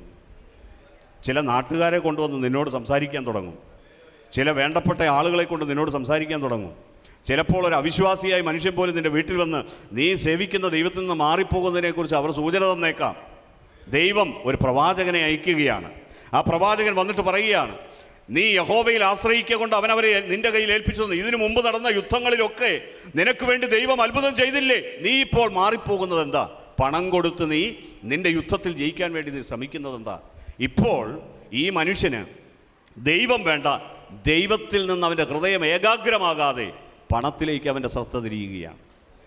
നമ്മുടെയൊക്കെ പലപ്പോഴും ജീവിതത്തിലെ ദൈവങ്ങൾ ആരാണെന്ന് ചോദിച്ചാൽ പണമാണ്. കാരണം പണം കൊണ്ട് പലതും ചെയ്യാൻ കഴിയുമെന്ന് നീ പഠിച്ചു. പണം കൊണ്ടെല്ലാം ചെയ്യാൻ കഴിയില്ല, കുറച്ചൊക്കെ ചെയ്യാൻ കഴിയും. മനസ്സിലാകുന്നെങ്കിൽ ദൈവത്തെ സ്തുതിച്ചേ.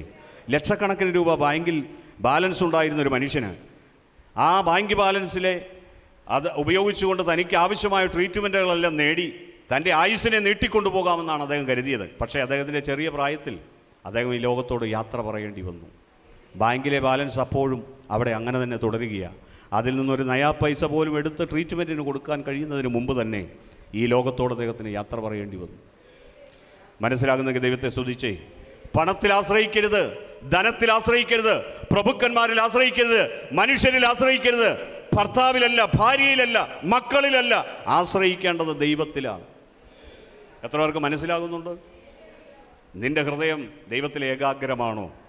അതിനെ പതറിക്കാൻ ദൈവം അനുവദിക്കുകയില്ല. ഒരേകാഗ്രതയുള്ളൊരു ഹൃദയം നമുക്ക് കിട്ടണമെങ്കിൽ യെഹെസ്കേലിൻ്റെ പുസ്തകം 36 അധ്യായത്തിൽ പറയുന്ന പോലെ നമുക്കവനൊരു പുതിയ ഹൃദയം തരണം.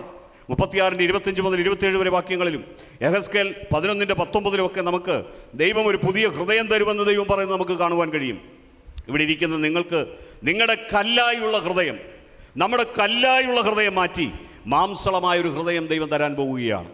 എത്ര പേർക്ക് താല്പര്യമുണ്ട്? വിശ്വസിച്ചാൽ നമുക്കൊരു പുതിയ ഹൃദയം തരുവാൻ ദൈവത്തിന് കഴിയും. ഒരു പുതിയ തോട്ട് പാറ്റേൺ. ടി കഴിച്ചിട്ടുണ്ടോ? TEA, thinking.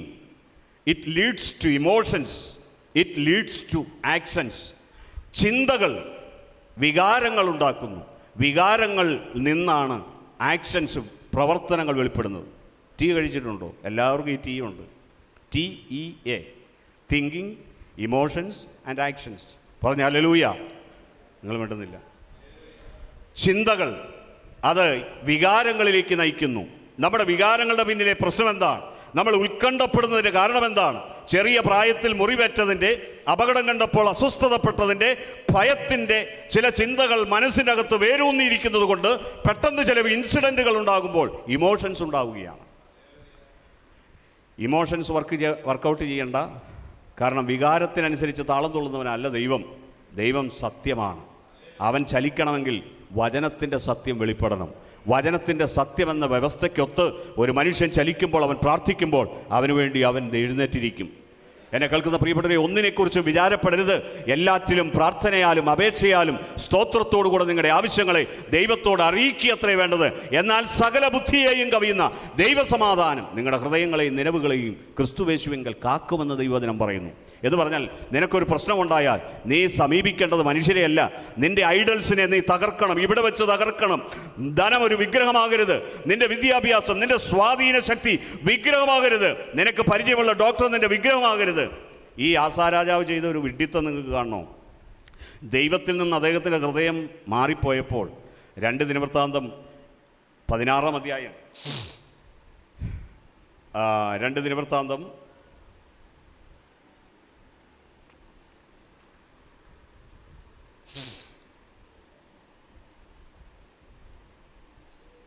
16 അധ്യായത്തിലേക്ക് ഒന്ന് വരാം.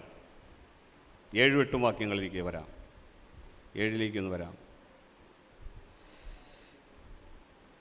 ആ കാലത്ത് ദർശകനായ ഹനാനി യഹൂദ രാജാവായ അസയുടെ അടുക്കൽ വന്ന് അവനോട് പറഞ്ഞത് എന്തെന്നാൽ, നീ നിന്റെ ദൈവമായ യഹോവയിൽ ആശ്രയിക്കാതെ അരാം രാജാവിൽ ആശ്രയിക്കുക കൊണ്ട് അരാം രാജാവിൻ്റെ സൈന്യം നിന്റെ കയ്യിൽ നിന്ന് തെറ്റിപ്പോയിരിക്കുന്നു. നമ്മൾ ഇനിയും ഇദ്ദേഹത്തെക്കുറിച്ച് നമ്മൾ മുന്നോട്ട് പോകുമ്പോൾ നമ്മൾ മറ്റൊരു വാക്യത്തിൽ പരിചയപ്പെടുന്നുണ്ട്. ഞാൻ ആ റെഫറൻസ് ഇപ്പോൾ എൻ്റെ മുമ്പിൽ എനിക്ക് ഓർമ്മയിൽ വരുന്നില്ല.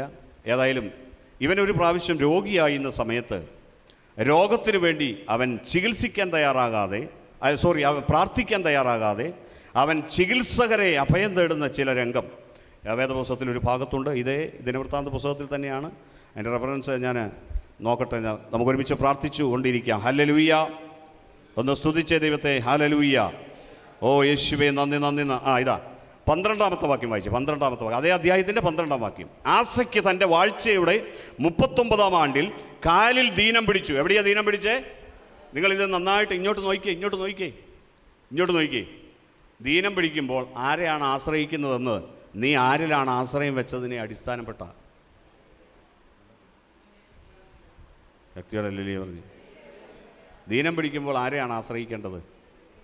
അടുത്ത വാക്യം, ദീനം അതികഠിനമായിരുന്നു, എന്നാൽ അവൻ തൻ്റെ ദീനത്തിൽ യഹോവയെ അല്ല വൈദ്യന്മാരെ അത്രയും അന്വേഷിച്ചത്.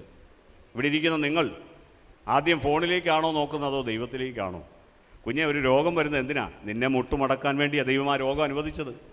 അല്ലാതെ രോഗം വരുത്തിയതല്ല ദൈവം. ദൈവം ചില കഷ്ടതകൾ അനുവദിച്ചാലേ നീ മുട്ടുമടക്കുമെന്ന് ദൈവത്തിനറിയാം. മിണ്ടുന്നില്ല. നീ വിചാരപ്പെടാൻ ഇടവന്നതിൻ്റെ കാരണം എന്താ?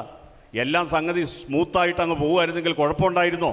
ഇല്ല. പ്രശ്നം എന്തുകൊണ്ട് വന്നു? നിന്നെ മുട്ടുമടക്കാൻ, നീ ദൈവത്തോട് പ്രാർത്ഥിക്കാൻ, ദൈവത്തിൽ ആശ്രയിക്കാൻ, നിന്റെ ഹൃദയത്തിൻ്റെ നിഗളഭാവങ്ങളെ മാറ്റാൻ വേണ്ടിയല്ലേ ദൈവം അനുവദിച്ചത്.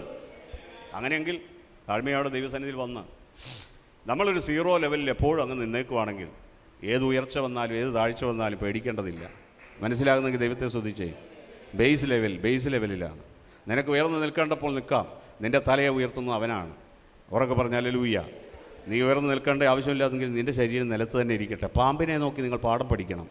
പാമ്പിനെ പോലെ നിങ്ങൾ ബുദ്ധിയുള്ളവരും പ്രാവിനെ പോലെ നിങ്ങൾ നിഷ്കളങ്കരുമാകണം. പാമ്പിൻ്റെ പ്രത്യേകത ശരീരം മുഴുവൻ ഇഴഞ്ഞു നടക്കുമെങ്കിലും അതിൻ്റെ തല എപ്പോഴും ഉയർത്തി നിർത്തും.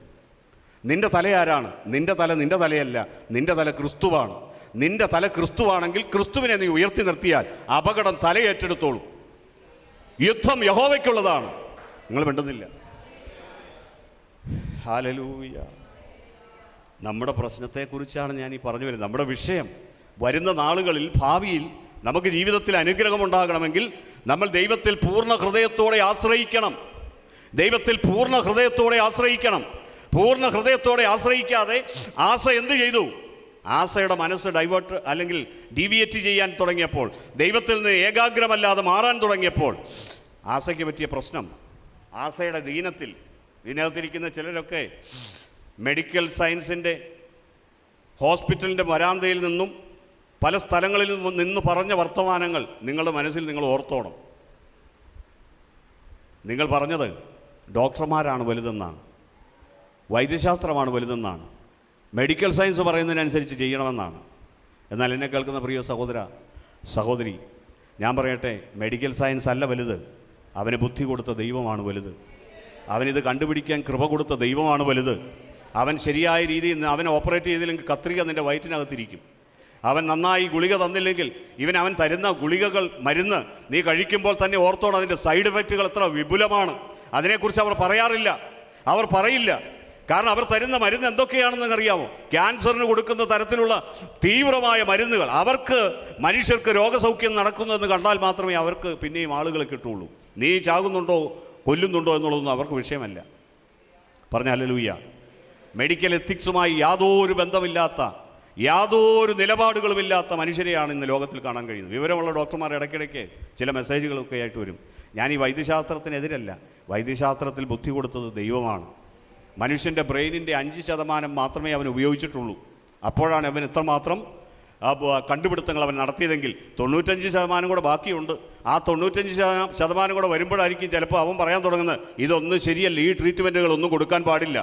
നിങ്ങൾ അമേരിക്ക പോലത്തെ വളരെ അഡ്വാൻസ്ഡ് ആയിട്ടുള്ള കൺട്രീസിൽ ചെന്നാൽ അവിടെ നിങ്ങളും ഞാനും ചെല്ലുന്ന ഈ ഹോസ്പിറ്റലിലേക്ക് ചെന്ന് കയറുന്ന പോലെ അന്നാരെ എടുത്തോ സൂചി കുത്തിയേക്കാമെന്ന് പറയുന്ന പോലെ നേഴ്സുമാരെ ഒന്നും നിർത്തുകയില്ല.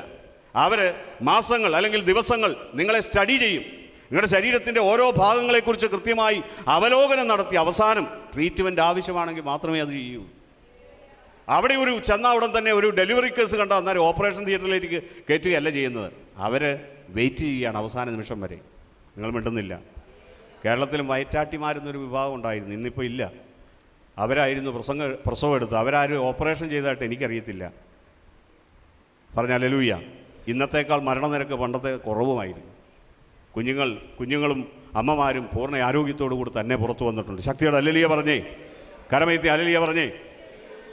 നമ്മുടെ അറിവില്ലായ്മകൾ നമ്മളെ പല അപകടങ്ങളിലേക്ക് കൊണ്ടുപോകുമ്പോൾ, ഞാൻ അതിൻ്റെ ബാക്കി ഭാഗങ്ങളൊന്നും പറയുന്നില്ല. ദൈവത്തിന് പറയുകയാണ്, ആസയ്ക്ക് തൻ്റെ വാഴ്ചയുടെ 39-ാം ആണ്ടിൽ കാലിൽ ദീനം പിടിച്ചു. ദീനം അതികഠിനമായിരുന്നു. എന്നാൽ അവൻ തൻ്റെ ദീനത്തിൽ യഹോവയെ അല്ല വൈദ്യന്മാരെ അത്രേ അന്വേഷിച്ചത്. നമ്മുടെ ജീവിതത്തിലെ കഷ്ടതകളിൽ നമ്മൾ ദൈവത്തെ തിരയുന്നില്ലെങ്കിൽ ഓർത്തോണം, അതിൻ്റെ കാരണം നമ്മൾ ദൈവത്തിന് പൂർണ്ണ ഹൃദയത്തോടെ ഒന്നും ആശ്രയിച്ചിട്ടുള്ളവരല്ല. പറഞ്ഞ ഹല്ലേലൂയ. ഇവിടെ ഇരിക്കുന്നവരൊക്കെ പലതും വലുതാണെന്ന് പറഞ്ഞവരൊക്കെ ഉണ്ട്. നിങ്ങൾക്ക് പിന്നീട് അഭിപ്രായങ്ങളെ തിരുത്താൻ ദൈവം അവസരം തന്നു. ഇനിയും തിരുത്താത്ത അഭിപ്രായങ്ങളുണ്ടെങ്കിൽ നിങ്ങൾ തിരുത്തണം. കാരണം ദൈവത്തെ പോലെ വലിയവനായ ആരുമില്ല. അവനെപ്പോലെ സുഖപ്പെടുത്തുന്നവനായ ആരുമേ ഇല്ല. അവനെപ്പോലെ ജ്ഞാനിയായവൻ ആരുമേ ഇല്ല. അവനെപ്പോലെ സർവശക്തനായവൻ ആരുമില്ല. Price the Lord. ഹല്ലേലൂയ പറഞ്ഞേ. കരമയത്തി ഹല്ലേലൂയ പറഞ്ഞേ. ഇവിടെ ഈ ആസായുടെ ചരിത്രത്തിലൂടെ നമ്മൾ മനസ്സിലാക്കുന്നത് ദൈവത്തിൽ അവൻ പൂർണ്ണ ഹൃദയത്തോടെ ആദ്യമൊക്കെ ആശ്രയിച്ചെങ്കിലും പിന്നെ അവൻ ദൈവത്തിൽ നിന്ന് തിരിഞ്ഞുപോയി എന്നുള്ളതാണ്. ചില വേദഭാഗങ്ങൾ നിങ്ങളെ ഒന്ന് പരിചയപ്പെടുത്തുവാൻ വേണ്ടി ആഗ്രഹിക്കുന്നു. എബ്രായ ലേഖനം 3-ാം അധ്യായത്തിൻ്റെ 13-ാം വാക്യത്തിലേക്കൊന്ന് വരാം. എബ്രായ ലേഖനം 3-ാം അധ്യായം 13-ാം വാക്യം പറയുന്നു, നിങ്ങളാരും പാപത്തിൻ്റെ ചതിയാൽ കഠിനപ്പെടാതിരിക്കേണ്ടതിന് ഇന്നെന്ന് പറയുന്നിടത്തോളം നാൾതോറും അന്യോന്യം പ്രബോധിപ്പിച്ചുകൊള്ളുവിൻ. അപ്പം നമ്മൾ പരസ്പരം പ്രബോധിപ്പിക്കേണ്ടത് എന്തിനാ? ചതിപ്രയോഗങ്ങൾക്കകത്തേക്ക് പെട്ടുപോകാതിരിക്കാൻ വേണ്ടിയാണ്. ഹല്ലേലൂയ. ചതി ഉണ്ടാകാതിരിക്കാൻ അന്യോന്യം പ്രബോധിപ്പിച്ചു കൊള്ളണം. നമ്മുടെ സഭായോഗങ്ങളെ ഉപേക്ഷയായി വിചാരിക്കരുതെന്ന് ആവർത്തിച്ച് പറയുന്നതിൻ്റെ കാരണം, സഭായോഗങ്ങളിൽ വന്നാലല്ലേ കുഞ്ഞേ വചനം പഠിക്കാൻ പറ്റുകയുള്ളൂ. നീ ആ സമയത്ത് വീട്ടിൽ വരുന്ന ബന്ധുക്കളോടും മിത്രങ്ങളോടും എല്ലാം വർത്തമാനം പറഞ്ഞുകൊണ്ടിരുന്ന അവരുടെ ആശയം അത് ശരിയാണ് ഇത് ശരിയാണെന്ന് പറയാൻ തുടങ്ങും. ആ ദൈവവും ശരിയാ, ഈ ദൈവവും ശരിയാ, അങ്ങനെ ഒരു ദൈവമില്ല, ഏക സത്യ ദൈവം. യേശുക്രിസ്തു വിളിച്ചു പറയുന്നു, ഏക സത്യദൈവമായ നിന്നെയും നീ അയച്ച പുത്രനെയും അറിയുക എന്നതാണ് നിത്യജീവൻ. God's kind of life. ദൈവത്തിൻ്റെ നിത്യജീവൻ കിട്ടണമെങ്കിൽ, ദൈവത്തിൻ്റെ നിത്യജീവൻ്റെ പ്രത്യേകത അത് സ്വർഗത്തിലെ ജീവനാണ്, യേശുവിൻ്റെ മേൽ വ്യാപരിച്ച ജീവനാണ്, അത് യേശു തരുന്ന ജീവനാണ്. യേശു പറയുന്നത്, കള്ളൻ വരുന്നത് അറുപ്പാനും ഒടിപ്പാനും നശിപ്പിപ്പാനും ചാതുരിയുള്ള വാക്കുകൾ കൊണ്ട് നിന്നെ ചതിക്കുന്നു പിശാച്. പക്ഷേ യേശു വന്നത് ജീവനുണ്ടാകാനും സമൃദ്ധിയായി ഉണ്ടാകുവാനും അത്രേ. ഗോഡ്സ് കൈൻഡ് ഓഫ് ലൈഫിൻ്റെ പ്രത്യേകത ഒന്നിനും കുറവില്ല എന്നുള്ളതാണ്. ഹല്ലേലൂയ. സന്തോഷമുണ്ടോ? എത്ര പേർക്ക് നിത്യജീവൻ ലഭിച്ചിട്ടുണ്ട്? നിത്യജീവൻ ലഭിച്ചവരൊക്കെ, നിത്യജീവൻ പ്രാപിക്കുന്നവരൊക്കെ, അവർക്ക് രോഗം വരികയില്ലെന്ന് പറഞ്ഞില്ല, രോഗം വന്നാൽ സുഖപ്പെടുത്തുവാൻ കർത്താവിൻ്റെ കരം അവർക്ക് വേണ്ടി ചലിക്കും. 2, നിങ്ങൾക്ക് രോഗം വരാതെ സൂക്ഷിക്കാൻ കർത്താവിന് കഴിയും. 3, നിങ്ങളൊരു സാമ്പത്തിക വിഷയത്തിലോ ഏതെങ്കിലും ഒരു വിഷയത്തിൽ തകർന്നടിഞ്ഞു പോകാൻ ദൈവം സമ്മതിക്കുകയില്ല. അവിടെ നിന്ന് അത്ഭുതകരമായ പോക്കുവഴികളെ ദൈവം കൊണ്ടുവരും. ഹോപ്പ്ലെസ്സായ ഒരു സിറ്റുവേഷനും പ്രതീക്ഷ നഷ്ടപ്പെടുന്ന ഒരു സാഹചര്യവും ദൈവം അവരുടെ ജീവിതത്തിൽ അനുവദിക്കുകയില്ല. അതിൽ നിന്നെല്ലാം അവരുടെ ഉള്ളിൽ ആശയ്ക്ക് വിരോധമായി ആശയോടെ വിശ്വസിക്കാനുള്ള കൃപ അവരുടെ ഉള്ളിൽ ദൈവം കൊടുത്തിട്ടുണ്ട്. അതാണ് നിത്യജീവൻ്റെ പ്രത്യേകത. ശക്തിയോടെ ഹല്ലേലൂയ പറഞ്ഞേ. നിത്യജീവൻ വ്യാപരിക്കുന്നവർക്ക് അവരുടെ ശരീരം, അവരുടെ പ്രായത്തേക്കാൾ ദൈവം അവർക്ക് ആരോഗ്യവും കഴിവും ബുദ്ധിശക്തിയും ജ്ഞാനവും ദൈവം കൊടുത്തുകൊണ്ടിരിക്കുന്നു. പറഞ്ഞ ഹല്ലേലൂയ. നിത്യജീവൻ വ്യാപരിക്കുന്നവർക്ക് അകത്ത് ഈ ലോകത്തിലുള്ള സകല പ്രഭുക്കന്മാരും കൂടെ ഒരുമിച്ച് കൂടി ഏതെല്ലാം ദുർമന്ത്രവാദം ചെയ്താലും അതിനെ ജയിക്കാനുള്ള ശക്തി ഒറ്റ മനുഷ്യൻ്റെ അകത്ത് ദൈവം വെച്ചിരിക്കുകയാണ്. നിങ്ങൾക്ക് വല്ലതും മനസ്സിലാകുന്നുണ്ടോ എനിക്കറിയില്ല. നമുക്ക് കാളക്കിടാങ്ങളുടെ യാഗങ്ങൾ ആവശ്യമില്ല, നമുക്ക് ആട്ടുകൊറ്റന്മാരുടെ രക്തം ആവശ്യമില്ല, നമുക്ക് പശുക്കിടാങ്ങളുടെ രക്തം ചൊരിയേണ്ട ആവശ്യമില്ല, നമുക്ക് ദുർമന്ത്രവാദം ചെയ്യേണ്ട ആവശ്യമില്ല, നമുക്ക് വേറെ ഏതെങ്കിലും നാമങ്ങൾ ആവശ്യമില്ലാതെ ഉരുവിടേണ്ട ആവശ്യമില്ല. നമുക്കൊറ്റ നാമം മാത്രം മതി. യേശുവിൻ്റെ നാമം പറഞ്ഞാൽ അന്നേരം ഭൂതങ്ങൾ വിട്ടുപോകാൻ തുടങ്ങും, പൈശാചിക ശക്തികൾ നിർവീര്യമാകാൻ തുടങ്ങും. കോട്ടകൊത്തളങ്ങളെ തകർക്കുന്ന പൈശാചിക ശക്തികൾ പിടിച്ചു വച്ചിരിക്കുന്ന അജയ്യമെന്ന് തോന്നുന്ന കോട്ടകൊത്തളങ്ങളെ ഇന്ന് യേശുവിൻ്റെ നാമത്താൽ ദൈവം ഇടിക്കാൻ പോവുകയാണ്. മനുഷ്യരെ അന്ധമാക്കി ഇടിച്ചു വെച്ചിരിക്കുന്ന ആ തകർച്ചകളിൽ നിന്ന് ദൈവം അവരെ വാരിപ്പുണരാൻ പോവുകയാണ്. ദൈവം അവരെ വാരിയെടുക്കാൻ പോവുകയാണ്. അവരുടെ തീക്കുഴിയിൽ നിന്ന് ദൈവം അവരെ രക്ഷിക്കാൻ പോവുകയാണ്. ഹല്ലേലൂയ. അതിന് നിത്യജീവൻ നമ്മളുടെ അകത്ത് വ്യാപരിക്കണം. ഞാൻ വിശ്വസിക്കുന്നു എൻ്റെ ഉള്ളിൽ നിത്യജീവനുണ്ട്. ഈ ജീവൻ എൻ്റെ അമ്മയപ്പന്മാരിൽ നിന്ന് എനിക്ക് ലഭിച്ച ജീവനല്ല, അതൊരു സ്വാഭാവിക ജീവനായിരുന്നു. പാപത്തിൻ്റെ മുമ്പിൽ മുട്ടുമടക്കുന്ന, ശാപത്തിൻ്റെ മുമ്പിൽ മുട്ടുമടക്കുന്ന, കണ്ണുനീരിൻ്റെയും മുറവിളിയുടെയും വേദനയുടെയും നിരാശയുടെയും ഭാരങ്ങളുടെയും രോഗങ്ങളുടെയും ദുരിതങ്ങളുടെയും ഒരു ജീവിതത്തിൻ്റെ കനൽ എരിഞ്ഞ ഒരു കാലഘട്ടം എനിക്ക് 30-ാമത്തെ വയസ്സ് വരെ ഉണ്ടായിരുന്നു. പക്ഷേ 30-ാമത്തെ വയസ്സിൽ യേശുക്രിസ്തുവിനെ രക്ഷകനും നാഥനുമായി സ്വീകരിച്ച് കർത്താവിന് വേണ്ടി ചങ്കൂറ്റത്തോടെ ഞാൻ നിന്ന മതത്തെ നോക്കാതെ, മനുഷ്യരെ നോക്കാതെ, എന്നെ പരിഹസിച്ച ഇളിച്ചു കാണിച്ച മനുഷ്യരുടെ അവരുടെ കയ്യടി നേടാൻ നിൽക്കാതെ, അവരുടെ എളിപ്പിയ ചിരികളെ കാണാൻ നിൽക്കാതെ യേശുവിൻ്റെ മുഖത്തേക്ക് നോക്കി ഞാൻ യാത്രയായി. എൻ്റെ കർത്താവ് എന്നെ കൈവിട്ടിട്ടില്ല. ഈ 56 കഴിഞ്ഞ വയസ്സിലും എൻ്റെ സ്വർഗത്തിലെ ദൈവം എന്നെ പരിപാലിച്ചിട്ടുണ്ട്. കാരണം അന്ന് മുതൽ എൻ്റെ മേൽ വ്യാപരിച്ചത് ലോകത്തിൻ്റെ ജീവനല്ല, നിത്യജീവനാണ്. തൻ്റെ ഏകജാതനായ പുത്രനിൽ വിശ്വസിക്കുന്ന ഏവനും നശിച്ചു പോകാതെ നിത്യജീവൻ പ്രാപിക്കേണ്ടതിന് ദൈവം അവനെ നൽകുവാൻ തക്കവണ്ണം ലോകത്തെ അത്രമാത്രം സ്നേഹിച്ചുവെന്ന് യോഹന്നാൻ 3:16 പറയുന്നു. നശിച്ചു പോകാതെ എന്ന് പറഞ്ഞാൽ നശിച്ചു പോകാത്തൊരു ജീവനാണ് നിത്യജീവൻ. അത് നിത്യം നിലനിൽക്കുന്നൊരു ജീവനാണ്. ഞാൻ കുറച്ച് വചനങ്ങൾ നിങ്ങൾക്ക് കൊണ്ട് പറയട്ടെ, അതിനുശേഷം നമുക്ക് ഒരു ആരാധന മുഹൂർത്തത്തിലേക്ക് കിടക്കാം. ശക്തി സന്തോഷത്തോടെ ഹല്ലേലൂയ പറഞ്ഞേ. യാക്കോബിൻ്റെ പുസ്തകം 4-ാം അധ്യായത്തിൻ്റെ 8-ാം വാക്യം ഒന്ന് വായിക്കാം. യാക്കോബിൻ്റെ പുസ്തകം 4-ാം അധ്യായം 8-ാം വാക്യം. ഹല്ലേലൂയ.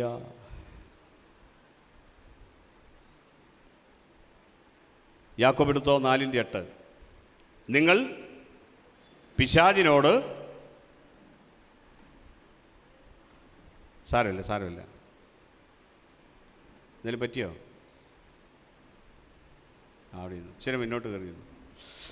ഇങ്ങോട്ട് പറയും. യാക്കോബ് 4:8. നിങ്ങൾ ദൈവത്തോട് അടുത്തു ചെല്ലുവിൻ, എന്നാൽ അവൻ നിങ്ങളോട് അടുത്തു വരും. പാപികളെ കൈകളെ വെടിപ്പാക്കുവിൻ, ഇരു മനസ്സുള്ളവരെ ഹൃദയങ്ങളെ ശുദ്ധീകരിപ്പിൻ. കേട്ടോ, ദൈവത്തോട് അടുത്ത് ചെല്ലണം. അടുത്ത് ചെല്ലുമ്പോൾ മാത്രം നമ്മുടെ ഹൃദയത്തെ ശുദ്ധീകരിക്കാനുള്ള കൃപ ദൈവം നമുക്ക് തരികയാണ്. Praise the Lord. ടോണിക്കുട്ട അനങ്ങാതിരുന്നേ, യേശുവിൻ്റെ നാമത്തിൽ. Praise the Lord. ഹല്ലേലൂയ.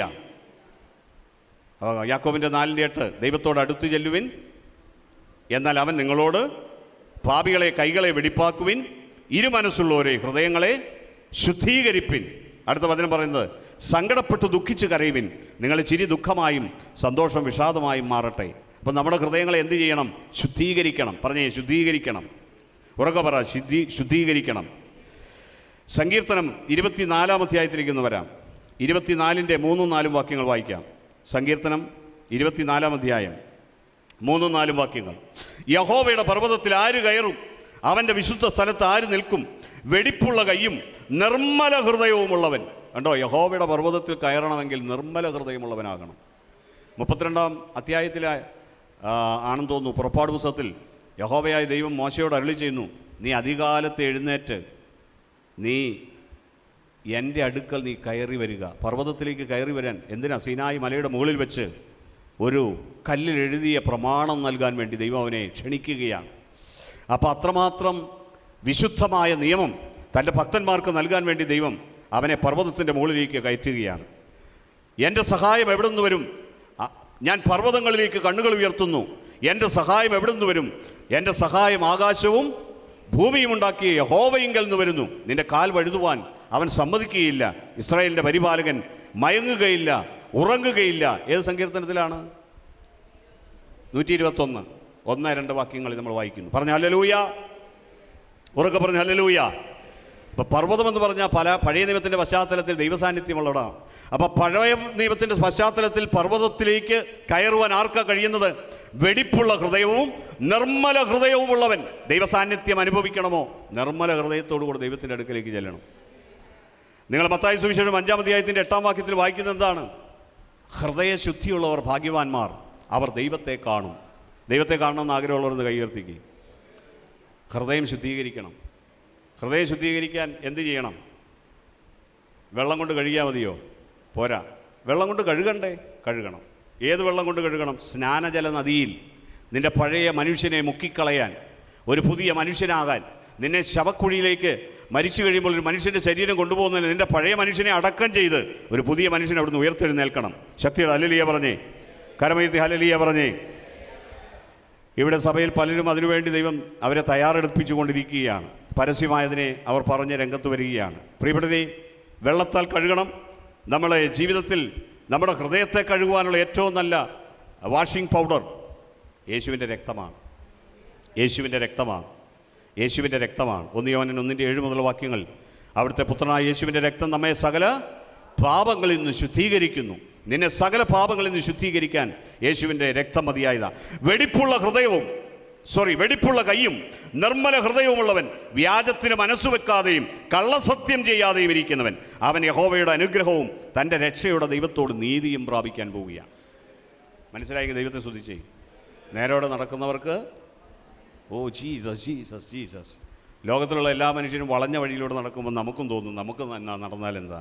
വളഞ്ഞ വഴിയിലൂടെ നടന്നാൽ ഏറ്റവും അവസാനം നമ്മൾ തന്നെ ചതിക്കുഴിയിൽ അകപ്പെടും. നേരോടെ നടന്നാൽ നിത്യതയിലേക്കുള്ള വഴി നേരോടെയുള്ളതാണ്. അത് ഇടുങ്ങിയതാണെന്നേ ഉള്ളൂ. പക്ഷേ ലോകത്തിലേക്കുള്ള വഴി നാശമാണ്, അത് വിശാലമാണ്. പക്ഷേ ദൈവത്തിലേക്കുള്ള വഴി, സ്വർഗരാജ്യത്തിലേക്കുള്ള വഴി, അത് ഇടുങ്ങിയതാണ്, അത് നേരോടെ അല്ലേ? യേശു പറഞ്ഞു, ഞാൻ തന്നെ വഴിയും സത്യവും ജീവനാകുന്നു. സത്യത്തിനൊരിക്കലും വളഞ്ഞ വഴികളില്ല. സത്യം നേരോടെ നടക്കുന്നു. മനസ്സിലായെങ്കിൽ ദൈവത്തെ സ്തുതിച്ചേ. അവൻ യഹോവയോട് അനുഗ്രഹവും തൻ്റെ രക്ഷയുടെ ദൈവത്തോട് നീതിയും പ്രാപിക്കും. 51-ാം സങ്കീർത്തനത്തിൽ 10-ാം വാക്യത്തിൽ ദാവീദ് പ്രാർത്ഥിക്കും. നമുക്കൊന്ന് നോക്കാം. 51-ാം സങ്കീർത്തനം 10-ാം വാക്യം: ദൈവമേ, നിർമ്മലമായൊരു ഹൃദയം എന്നിൽ സൃഷ്ടിച്ച് സ്ഥിരമായൊരു ആത്മാവിനെ എന്നിൽ പുതുക്കണമേ. നിന്റെ സന്നിധിയിൽ നിന്ന് എന്നെ തള്ളിക്കളയരുതേ, നിന്റെ പരിശുദ്ധാത്മാവിനെ എന്നിൽ നിന്ന് എടുക്കുകയുമരുതേ. 73-ാം സങ്കീർത്തനം 1-ാം വാക്യം. ഞാൻ അല്പം വേഗതയിൽ പോവുകയാണ്, നിങ്ങളെൻ്റെ കൂടെ വരിക. 73-ന്റെ 1: ദൈവം ഇസ്രായേലിന് നിർമ്മല ഹൃദയമുള്ളവർക്ക് തന്നെ നല്ലവനാകുന്നു നിശ്ചയം. എന്നാൽ എൻ്റെ കാലുകൾ ഏകദേശം ഇടറി, എൻ്റെ കാലടികൾ ഏറെക്കുറെ വഴുതിപ്പോയി. ദുഷ്ടന്മാരുടെ സൗഖ്യം കണ്ടിട്ട് എനിക്ക് അഹങ്കാരികളോട് അസൂയ തോന്നി. അവർക്ക് വേദന ഒട്ടുമില്ലല്ലോ, അവരുടെ ദേഹം തടിച്ചുകൊണ്ടിരിക്കുന്നു. അവർ മർത്യരെ പോലെ കഷ്ടത്തിലാകുന്നില്ല, മറ്റു മനുഷ്യരെ പോലെ ബാധിക്കപ്പെടുന്നതുമില്ല. ആകയാൽ ഡംഭം അവർക്ക് മാലയായിരിക്കുന്നു, ബലാത്കാരം പോലെ വസ്ത്രം പോലെ അവരെ ചുറ്റിയിരിക്കുന്നു. ഞാൻ ദൈവത്തിൽ എന്തിനാശ്രയിക്കുന്നതെന്ന് ദാവീദ് ചോദിക്കുന്നുണ്ടെങ്കിലും, സങ്കീർത്തനം ചോദിക്കുന്നുണ്ടെങ്കിലും, ഒടുവിൽ പറയുന്നത് നിർമ്മല ഹൃദയമുള്ളവർക്ക് അവൻ നല്ലവനാണ്, നേരോടെ നടക്കുന്നവർക്ക് അവൻ നന്മയ്ക്ക് മുടക്കം വരുത്തുകയില്ല. ദൈവം ഇസ്രായേലിന് നിർമ്മല ഹൃദയമുള്ളവർക്ക് തന്നെ നല്ലവനാകുന്നു നിശ്ചയം. Price the Lord. യെഹെസ്കേലിൻ്റെ പുസ്തകം 11-19 കുറിച്ച് ഞാൻ പറഞ്ഞു. 36, 25, 27 പുതിയ ഹൃദയം തരുന്നതിനെ കുറിച്ച് ഞാൻ പറഞ്ഞു. അപ്പോസ്തല പ്രവൃത്തിയിലേക്ക് വന്നാൽ 15-ാം അധ്യായം 9-ാമത്തെ വാക്യം ഒന്ന് വായിക്കാം. പ്രവൃത്തികളുടെ പുസ്തകം 15-ാം അധ്യായം 9-ാം വാക്യം: അവരുടെ ഹൃദയങ്ങളെ ശുദ്ധീകരിച്ചതിനാൽ. എങ്ങനെ? 8 മുതൽ വായിച്ചു വരാം. ഹൃദയങ്ങളെ അറിയുന്ന ദൈവം നമുക്ക് തന്നതുപോലെ അവർക്കും പരിശുദ്ധാത്മാവിനെ കൊടുത്തുകൊണ്ട് സാക്ഷി നിന്ന് വിശ്വാസത്താൽ അവരുടെ ഹൃദയങ്ങളെ ശുദ്ധീകരിച്ചതിനാൽ നമുക്കും അവർക്കും തമ്മിൽ ഒരു വ്യത്യാസവും വെച്ചിട്ടില്ല. അപ്പോൾ പരിശുദ്ധാത്മാവിനെ ദൈവം നമുക്ക് തരുന്നത് നേരോടെ നടക്കാൻ വേണ്ടിയാണ്. പാപത്തെക്കുറിച്ചും നീതിയെക്കുറിച്ചും ന്യായവിധിയെക്കുറിച്ചും ബോധം വരുത്താനാണ്. വന്ന് ആ പരിശുദ്ധാത്മ നമ്മളിൽ വ്യാപരിക്കാൻ തുടങ്ങുമ്പോൾ വിശ്വാസത്താൽ നമ്മുടെ ഹൃദയങ്ങൾ ശുദ്ധീകരിക്കപ്പെടാൻ തുടങ്ങുകയാണ്. വിശ്വാസത്താൽ നീതീകരിക്കപ്പെട്ടിട്ട് നമുക്ക് ദൈവത്തോട് സമാധാനമുണ്ട്. പറഞ്ഞ ഹല്ലേലൂയ. 1, ദൈവത്തോട് സമാധാനം. 2, ദൈവത്തിൽ നിന്ന് സമാധാനം. ദൈവത്തോട് സമാധാനം ഉള്ളവർക്ക് ദൈവം കൊടുക്കുന്നൊരു ഗിഫ്റ്റാണ് ദൈവത്തിൻ്റെ സമാധാനം. എത്ര പേര് ഈ സമാധാനം അനുഭവിക്കുന്നുണ്ട്? ആശങ്കകളില്ലാതെ, വേദനകളില്ലാതെ, ഭാരങ്ങളില്ലാതെ, ജീവിതത്തിൽ അല്ലലില്ലാതെ, അലട്ടലില്ലാതെ ഏറ്റവും നന്നായി ജീവിക്കാൻ കഴിയുന്ന ഒരു ജീവിതമാണ് ക്രിസ്തീയ ജീവിതം. ഇതിൻ്റെ അകത്ത് എത്ര പേര് കയറിയിട്ടുണ്ടെന്ന് എനിക്കറിയത്തില്ല. കയറിയവർക്കായി ഞാൻ ദൈവത്തെ സ്തുതിക്കുന്നു. ചിലപ്പോൾ നിങ്ങൾ സ്നാനപ്പെട്ടിട്ടുണ്ടാകാം, നിങ്ങൾ ഉപവാസ പ്രാർത്ഥനയിൽ പങ്കെടുക്കുന്നുണ്ടാകാം, നിങ്ങൾ ഒത്തിരി വചനം കേൾക്കുന്നുണ്ടാകാം, നിങ്ങൾ പലരുടെയും വചനം ഒബ്സർവ് ചെയ്യുന്നുണ്ടാകാം, പല ശുശ്രൂഷകളും അനുഭവിക്കുന്നുണ്ടാകാം. പക്ഷേ കുഞ്ഞെ, അതുകൊണ്ടൊന്നും ആയില്ല. നിങ്ങൾ നിങ്ങളുടെ ജീവിതത്തിൽ യഥാർത്ഥമായ ഒരു അനുഭവത്തിലേക്ക്, ക്രിസ്തീയ ജീവിതത്തിലേക്ക് കടന്നു വരാൻ കഴിയണമെങ്കിൽ നമ്മുടെ ഹൃദയം ശുദ്ധീകരിക്കപ്പെടേണ്ടതുണ്ട്, നേരോടെ നടക്കേണ്ടതുണ്ട്. നമ്മുടെ ഹൃദയം തകർന്നിരിക്കുന്നെങ്കിൽ നമ്മൾക്ക് ദൈവം സമീപസ്ഥനാണ്. പക്ഷേ സമീപസ്ഥനായ ദൈവത്തെ തള്ളിക്കളയരുത്. ആ മുറിവേറ്റ ഹൃദയവുമായി ദൈവത്തിൻ്റെ അടുക്കൽ ചെന്ന് അവൻ്റെ സാന്നിധ്യത്തിന് വേണ്ടി അപേക്ഷിക്കണം. ഒരു നിമിഷം നിൻ്റെ ജീവിതത്തിൽ ഇടപെടുവാൻ വേണ്ടി മാത്രമല്ല, നിത്യം അവൻ നിൻ്റെ കൂടെ വസിക്കാൻ ആഗ്രഹിക്കുന്നവനാണ്. അവൻ നിൻ്റെ ജീവിതത്തിലേക്ക് ഇറങ്ങി വന്നിരിക്കുന്നത് നിൻ്റെ കൂടെ താമസിക്കാൻ വേണ്ടിയാണ്. ഇതാ ഞാൻ വാതിൽക്കൽ മുട്ടുന്ന ആരെങ്കിലും എനിക്കായി തുറന്നാൽ ഞാൻ അവരോടൊപ്പം അകത്ത് പ്രവേശിക്കാം എന്ന വചനം. 2 വചനഭാഗം കൂടെ ചിന്തിച്ച് നമുക്ക് അടുത്ത ആരാധന ശുശ്രൂഷയിലേക്ക് നമുക്ക് കടന്നു പോകാം. തിമോത്തിയുടെ പുസ്തകം 1 തിമോത്തി 1-ാം അധ്യായം 5-ാം വാക്യം. 1 തിമോത്തി 1:5: ആജ്ഞയുടെ ഉദ്ദേശമോ ശുദ്ധഹൃദയം, നല്ല മനസ്സാക്ഷി, നിർവ്യാജ വിശ്വാസം എന്നിവയാൽ ഉളവാകുന്ന സ്നേഹം തന്നെ. നമ്മൾ ഇടയ്ക്കൊന്ന് വായിച്ചാൽ മനസ്സിലാകില്ല. ഇത് വചനത്തിൻ്റെ ആരംഭം മുതൽ വായിക്കണം. നമ്മുടെ രക്ഷിതാവായ ദൈവത്തിൻ്റെയും നമ്മുടെ പ്രത്യാശയായ ക്രിസ്തുവേശുവിൻ്റെയും കൽപ്പനപ്രകാരം ക്രിസ്തുവേശുവിൻ്റെ അപ്പസ്തോലനായ പൗലോസ് വിശ്വാസത്തിൽ നിജപുത്രനായ തിമോത്തിയോസിന് എഴുതുന്നത്: പിതാവായ ദൈവത്തിങ്കിൽ നിന്നും നമ്മുടെ കർത്താവായ ക്രിസ്തുവേശുവിങ്കിൽ നിന്നും നിനക്ക് കൃപയും കനിവും സമാധാനവും ഉണ്ടാകട്ടെ. അന്യത ഉപദേശിക്കരുതെന്നും വിശ്വാസമെന്ന ദൈവവ്യവസ്ഥയ്ക്കല്ല, തർക്കങ്ങൾക്ക് മാത്രം ഉതകുന്ന കെട്ടുകഥകളെയും അന്തമില്ലാത്ത വംശാവലികളെയും ശ്രദ്ധിക്കരുതെന്നും ചിലരോട് ആജ്ഞാപിക്കേണ്ടതിന് നീ എഫേസോസിൽ താമസിക്കണമെന്ന് ഞാൻ മക്കതോനിയയ്ക്ക് പോകുമ്പോൾ അപേക്ഷിച്ചതുപോലെ ഇപ്പോഴും ചെയ്യുന്നു. ആജ്ഞയുടെ ഉദ്ദേശമോ ശുദ്ധഹൃദയം, നല്ല മനസ്സാക്ഷി, നിർവ്യാജ വിശ്വാസം എന്നിവയാൽ ഉളവാകുന്ന സ്നേഹം തന്നെ. ഇപ്പോൾ എവിടെ നിന്ന് പുറപ്പെടുന്ന സ്നേഹത്തിന് മാത്രമേ ദൈവത്തിന് മുമ്പിൽ വിലയുള്ളൂ? ഒരു ശുദ്ധഹൃദയത്തിൽ നിന്ന്. 2, നല്ല മനസ്സാക്ഷിയിൽ നിന്ന്. 3, നിർവ്യാജ വിശ്വാസത്തിൽ നിന്ന്. Price the Lord. ഈ 3ഉം ഇല്ലാത്ത സ്നേഹം അത് ജഡികമാണ്, ശാരീരികമാണ്, മറ്റു പല ലക്ഷ്യങ്ങളോടുകൂടിയുള്ളതാണ്. അപ്പോൾ ആ സ്നേഹത്തെ ദൈവം ഒരിക്കലും മാനിക്കുന്നില്ല. അഗാപ്പെ എന്ന തന്നെത്താൻ കൊടുക്കുന്ന സ്നേഹം നമ്മളിൽ ഉണ്ടാകണമെങ്കിൽ ശുദ്ധഹൃദയം ഉണ്ടാകണം. ശക്തിയുടെ ഹല്ലേലൂയ പറഞ്ഞേ. ഒരാളെ നീ വഴക്ക് പറയുമ്പോഴും അവരുടെ ജീവിതം തകർന്നു പോകാതിരിക്കാൻ വേണ്ടിയാണ് നീ പറയുന്നതെന്ന് നിൻ്റെ ശുദ്ധഹൃദയത്തിന് മാത്രമേ മനസ്സിലാവൂ. ചിലർ പറയാറുണ്ട് ശുദ്ധൻ ദുഷ്ടൻ്റെ ഫലം. Price the Lord. അങ്ങനെ ശുദ്ധനായിരിക്കുന്നത് നന്നല്ല എന്ന് നമ്മൾ കരുതണ്ട. ശുദ്ധൻ എന്ന് പറഞ്ഞത് വിവേകമില്ലാത്തൊരു ശുദ്ധനാണെങ്കിൽ അവനൊരു ശുംഭന് തുല്യമാണ്. ശക്തിയുടെ ഹല്ലേലൂയ പറഞ്ഞേ. ശുദ്ധൻ വിവേകമതിയാകണം. എപ്പോൾ സത്യം വിളിച്ചു പറയണമെന്ന് അവൻ അറിഞ്ഞിരിക്കണം. പറഞ്ഞ ഹല്ലേലൂയ. ഒരു മനുഷ്യനെ തൻ്റെ മാന്ത്രിക വലയിലേക്കാക്കുന്നത് പോലെ യേശു നിനക്ക് അനുഗ്രഹവും നിൻ്റെ കുടുംബത്തിൽ സമാധാനവും തന്ന് നിന്നെ അവൻ ആകർഷിച്ചത് എന്തിനാണെന്നറിയോ? നിന്നോട് സത്യം വിളിച്ചു പറയാൻ വേണ്ടിയാ. യേശുവിൻ്റെ കൂടെ ശിഷ്യന്മാരെ കൂടെ കൊണ്ടു നടത്തി പഠിപ്പിച്ചതും അത്ഭുതങ്ങളും അടയാളങ്ങളും ചെയ്തതും ചെയ്യിപ്പിച്ചതും യേശുവിനെ ഒരിക്കൽ വിളിച്ചു പറയണമായിരുന്നു. സ്വർഗത്തിൽ നിന്ന് ഇറങ്ങി വന്ന ജീവനുള്ള അപ്പം ഞാനാകുന്നു, എന്നെ തിന്നുന്നവൻ എന്മൂലം ജീവിക്കുമെന്ന്. ചിലർക്ക് ഈ വചനം കട്ടിയാകുന്നെന്ന് പറഞ്ഞ് പിരിഞ്ഞു പോകാൻ തുടങ്ങി. കർത്താവ് പറഞ്ഞു നിങ്ങൾക്കും പോകണോ? പോകണമെങ്കിൽ പൊക്കോ. പറഞ്ഞ ഹല്ലേലൂയ. സത്യങ്ങൾ വിളിച്ചു പറയാൻ സമയമാകുമ്പോൾ ദൈവം സത്യങ്ങൾ വിളിച്ചു പറയാൻ തുടങ്ങും. നിൻ്റെ ജീവിതത്തിലും എൻ്റെ ജീവിതത്തിലും സത്യം അറിഞ്ഞില്ല, സത്യം നമ്മൾ അറിയുകയും സത്യം നമ്മളെ സ്വതന്ത്രരാക്കുകയും ചെയ്യുമെന്നാണ് വചനം പറയുന്നത്. നമ്മുടെ ജീവിതത്തിൽ ഡെലിവറൻസ് യഥാർത്ഥത്തിൽ നടക്കാത്തതിൻ്റെ കാരണം സത്യം അറിയത്തില്ലാത്തത് കൊണ്ടാണ്. സത്യം അറിഞ്ഞാൽ നമ്മുടെ ജീവിതം വിടുതലിലേക്ക് വരികയാണ്. ഫറവോന് ഞാൻ അടിമയല്ല, ഈ ലോകത്തിൽ ആർക്കും എന്നെ തകർക്കാൻ കഴിയില്ല, എനിക്ക് യേശു മതിയായവനാണ്, ഞാൻ ഏത് പ്രതികൂലത്തിലൂടെ കടന്നുപോയാലും അക്കരെ നാട്ടിലെത്തിക്കാൻ കഴിയാവുന്ന വിശ്വസ്തനായ ഒരു ദൈവം എനിക്കുണ്ട്. അവൻ എൻ്റെ ഹൃദയം അറിയുന്നവനാണ്, എൻ്റെ പാപങ്ങളെ ക്ഷമിച്ചവനാണ്, എനിക്ക് പകരക്കാരനായ യേശു മരക്കുരിശിൽ മരിച്ചവനാണ്, എനിക്കും ദൈവത്തിനും നടുവിൽ ഏക മധ്യസ്ഥനാണവൻ, എനിക്ക് വേണ്ടി അവൻ പക്ഷപാതം ചെയ്യുന്നവനാണ്. തീർന്നില്ല.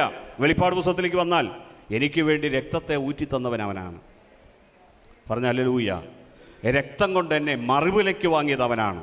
2 തിമോത്തി 1-ാം അധ്യായത്തിൻ്റെ 5-ാം വാക്യം ഞാൻ വായിച്ചു. 2 തിമോത്തി 2:22 കൂടെ ഒന്ന് വായിച്ച് നമുക്ക് പ്രാർത്ഥനയ്ക്ക് വേണ്ടി സമയമായി. 2 തിമോത്തി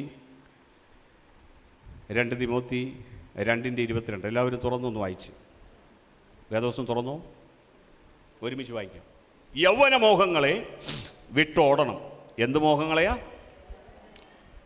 അപ്പം നിങ്ങൾ പിശാചിനെ കണ്ടാ ഓടണ്ട, പക്ഷെ ആരെ കണ്ടാ ഓടണം? സ്ഥലത്തെ SIയെ കണ്ടാ ഓടണം. അങ്ങനെയാണോ? ആരെ കണ്ടാ ഓടണം എന്നാ പറഞ്ഞേ? യൗവന മോഹങ്ങൾ വരുന്നത് കാണുമ്പോൾ ഓടിക്കോണം. അപ്പോൾ ഓടണം. എന്തിനാ ഓടുന്നേ? കാരണം നീ നിൽക്കുന്ന സ്ഥലത്ത് യൗവന മോഹങ്ങൾ വെളിപ്പെട്ടേക്കാം. പറഞ്ഞ ഹല്ലേലൂയ. യൗവന മോഹങ്ങളെ വിട്ടോടി നീതിയും വിശ്വാസവും സ്നേഹവും ശുദ്ധഹൃദയത്തോടെ കർത്താവിനെ വിളിച്ചപേക്ഷിക്കുന്ന എല്ലാവരോടും സമാധാനവും ആചരിക്കുക. നമ്മുടെ പ്രത്യേകത എന്നാ? വിശുദ്ധമായി ജീവിക്കുന്ന സ്നേഹവും വിശുദ്ധ ഹൃദയവും വിശ്വാസവും നീതിയുമൊക്കെയുള്ള മനുഷ്യരോട് നമ്മൾ കൂട്ടുകൂടുകയല്ല. പിന്നെ ആരോടാ കൂട്ടുകൂടുന്നേ? നിങ്ങൾ മിണ്ടുന്നേ? പറഞ്ഞ ഹല്ലേലൂയ. യൗവനമോഹങ്ങളെ വിട്ടോടി നീതിയും വിശ്വാസവും സ്നേഹവും ശുദ്ധഹൃദയത്തോടെ കർത്താവിനെ വിളിച്ചപേക്ഷിക്കുന്ന എല്ലാവരോടും സമാധാനവും ആചരിക്കുക. എന്തിനാ സമാധാനം ആചരിക്കണ്ടേ? നീ അവനോട് സമാധാനത്തോടെ ഇരുന്നില്ലെങ്കിൽ അവൻ നിൻ്റെ വീട്ടിൽ വരില്ല. അവൻ സമാധാന പ്രഭുവാണ്, പക്ഷേ നിൻ്റെ വാതിൽക്കൽ വന്ന് മുട്ടുകയാണ്. നീ സമാധാനകാംക്ഷിയായിരുന്ന് നീ അവരോട് രമ്യതയിലായിരിക്കണം. പറഞ്ഞ ഹല്ലേലൂയ. ഒരുപക്ഷെ എൻ്റെ ജീവിതത്തിൽ ഒരു തിരുത്തൽ നൽകുവാൻ ഒരു കൊച്ചുകുട്ടിയെ ദൈവം ഉപയോഗിച്ചാൽ ആ കൊച്ചിനോട് വഴക്കടിക്കുകയല്ല വേണ്ടത്, അവനോട് സമാധാനത്തോടെ ഇടപെടണം. കാരണം ദൈവം എനിക്കൊരു മാർഗനിർദ്ദേശം തരികയാണ്. വിവേകത്തോടു കൂടി നമുക്കത് മനസ്സിലാക്കാൻ കഴിഞ്ഞാലേ അവരോട് സമാധാനമായിരിക്കാൻ കഴിയൂ. നിങ്ങളുടെ അനുഗ്രഹത്തിന് വേണ്ടി പ്രാർത്ഥിക്കുന്ന ഒരു ദൈവദാസിയെ നീ എന്തിനാ അകറ്റി നിർത്തുന്നേ? നീ എന്തിനാ പിണങ്ങുന്നേ? നീ എന്തിനാ സംശയിക്കുന്നേ? നിനക്ക് അപകടം വരുത്തുമെന്ന് കരുതുന്നത് എന്താ? നിന്നെക്കുറിച്ച് എന്തെങ്കിലും പറയുമെന്ന് പേടിക്കുന്നത് എന്തിനാ? നീ അവരോട് സ്നേഹത്തോടു കൂടി ഇടപെടുക, സമാധാനത്തോടു കൂടി ആയിരിക്കുക. കാരണം അവരുടെ മേൽ ദൈവം അധികാരം കൊടുത്തിട്ടുണ്ട്. മനസ്സിലായെങ്കിൽ ദൈവത്തെ സ്തുതിച്ചേ. ബുദ്ധിയില്ലാത്ത മൗഢ്യതർക്കം ശണ്ട ജനിപ്പിക്കുന്നു എന്നറിഞ്ഞ് അത് ഒഴിഞ്ഞിരിക്കുക. കർത്താവിൻ്റെ ദാസൻ ശണ്ടയിടാതെ എല്ലാവരോടും ശാന്തനും ഉപദേശിപ്പാൻ സമർത്ഥനും ദോഷം സഹിക്കുന്നവനുമായി അത്ര ഇരിക്കേണ്ടത്. വിരോധികൾക്ക് ദൈവം സത്യത്തിൻ്റെ പരിജ്ഞാനത്തിനായി മാനസാന്തരം നൽകുമോ എന്നും പിശാചിനാൽ പിടിപെട്ട് കുടുങ്ങിയവരാകിയാൽ അവർ സുബോധം പ്രാപിച്ച് അവൻ്റെ കെണിയിൽ നിന്ന് ഒഴിഞ്ഞ് ദൈവേഷ്ടം ചെയ്യുമോ എന്നും വെച്ച് അവരെ സൗമ്യതയോടെ പഠിപ്പിക്കേണ്ടതുമാകുന്നു. ശക്തിയുടെ ഹല്ലേലൂയ പറഞ്ഞേ. ഇപ്പോൾ തിരുവചനത്തിൽ നമ്മൾ പല സത്യങ്ങൾ നമ്മളിന്ന് തിരിച്ചറിഞ്ഞു. നമുക്കൊരു നല്ല ഹൃദയം നമുക്കില്ലെങ്കിൽ നമ്മുടെ ജീവിതം അപകടത്തിലാണ്. നിങ്ങളുടെ ഹാർട്ടിൻ്റെ അകത്ത് ബ്ലോക്ക് ഉണ്ടെങ്കിലും സാരമില്ല. ഞാൻ കേട്ടിട്ടുണ്ട്,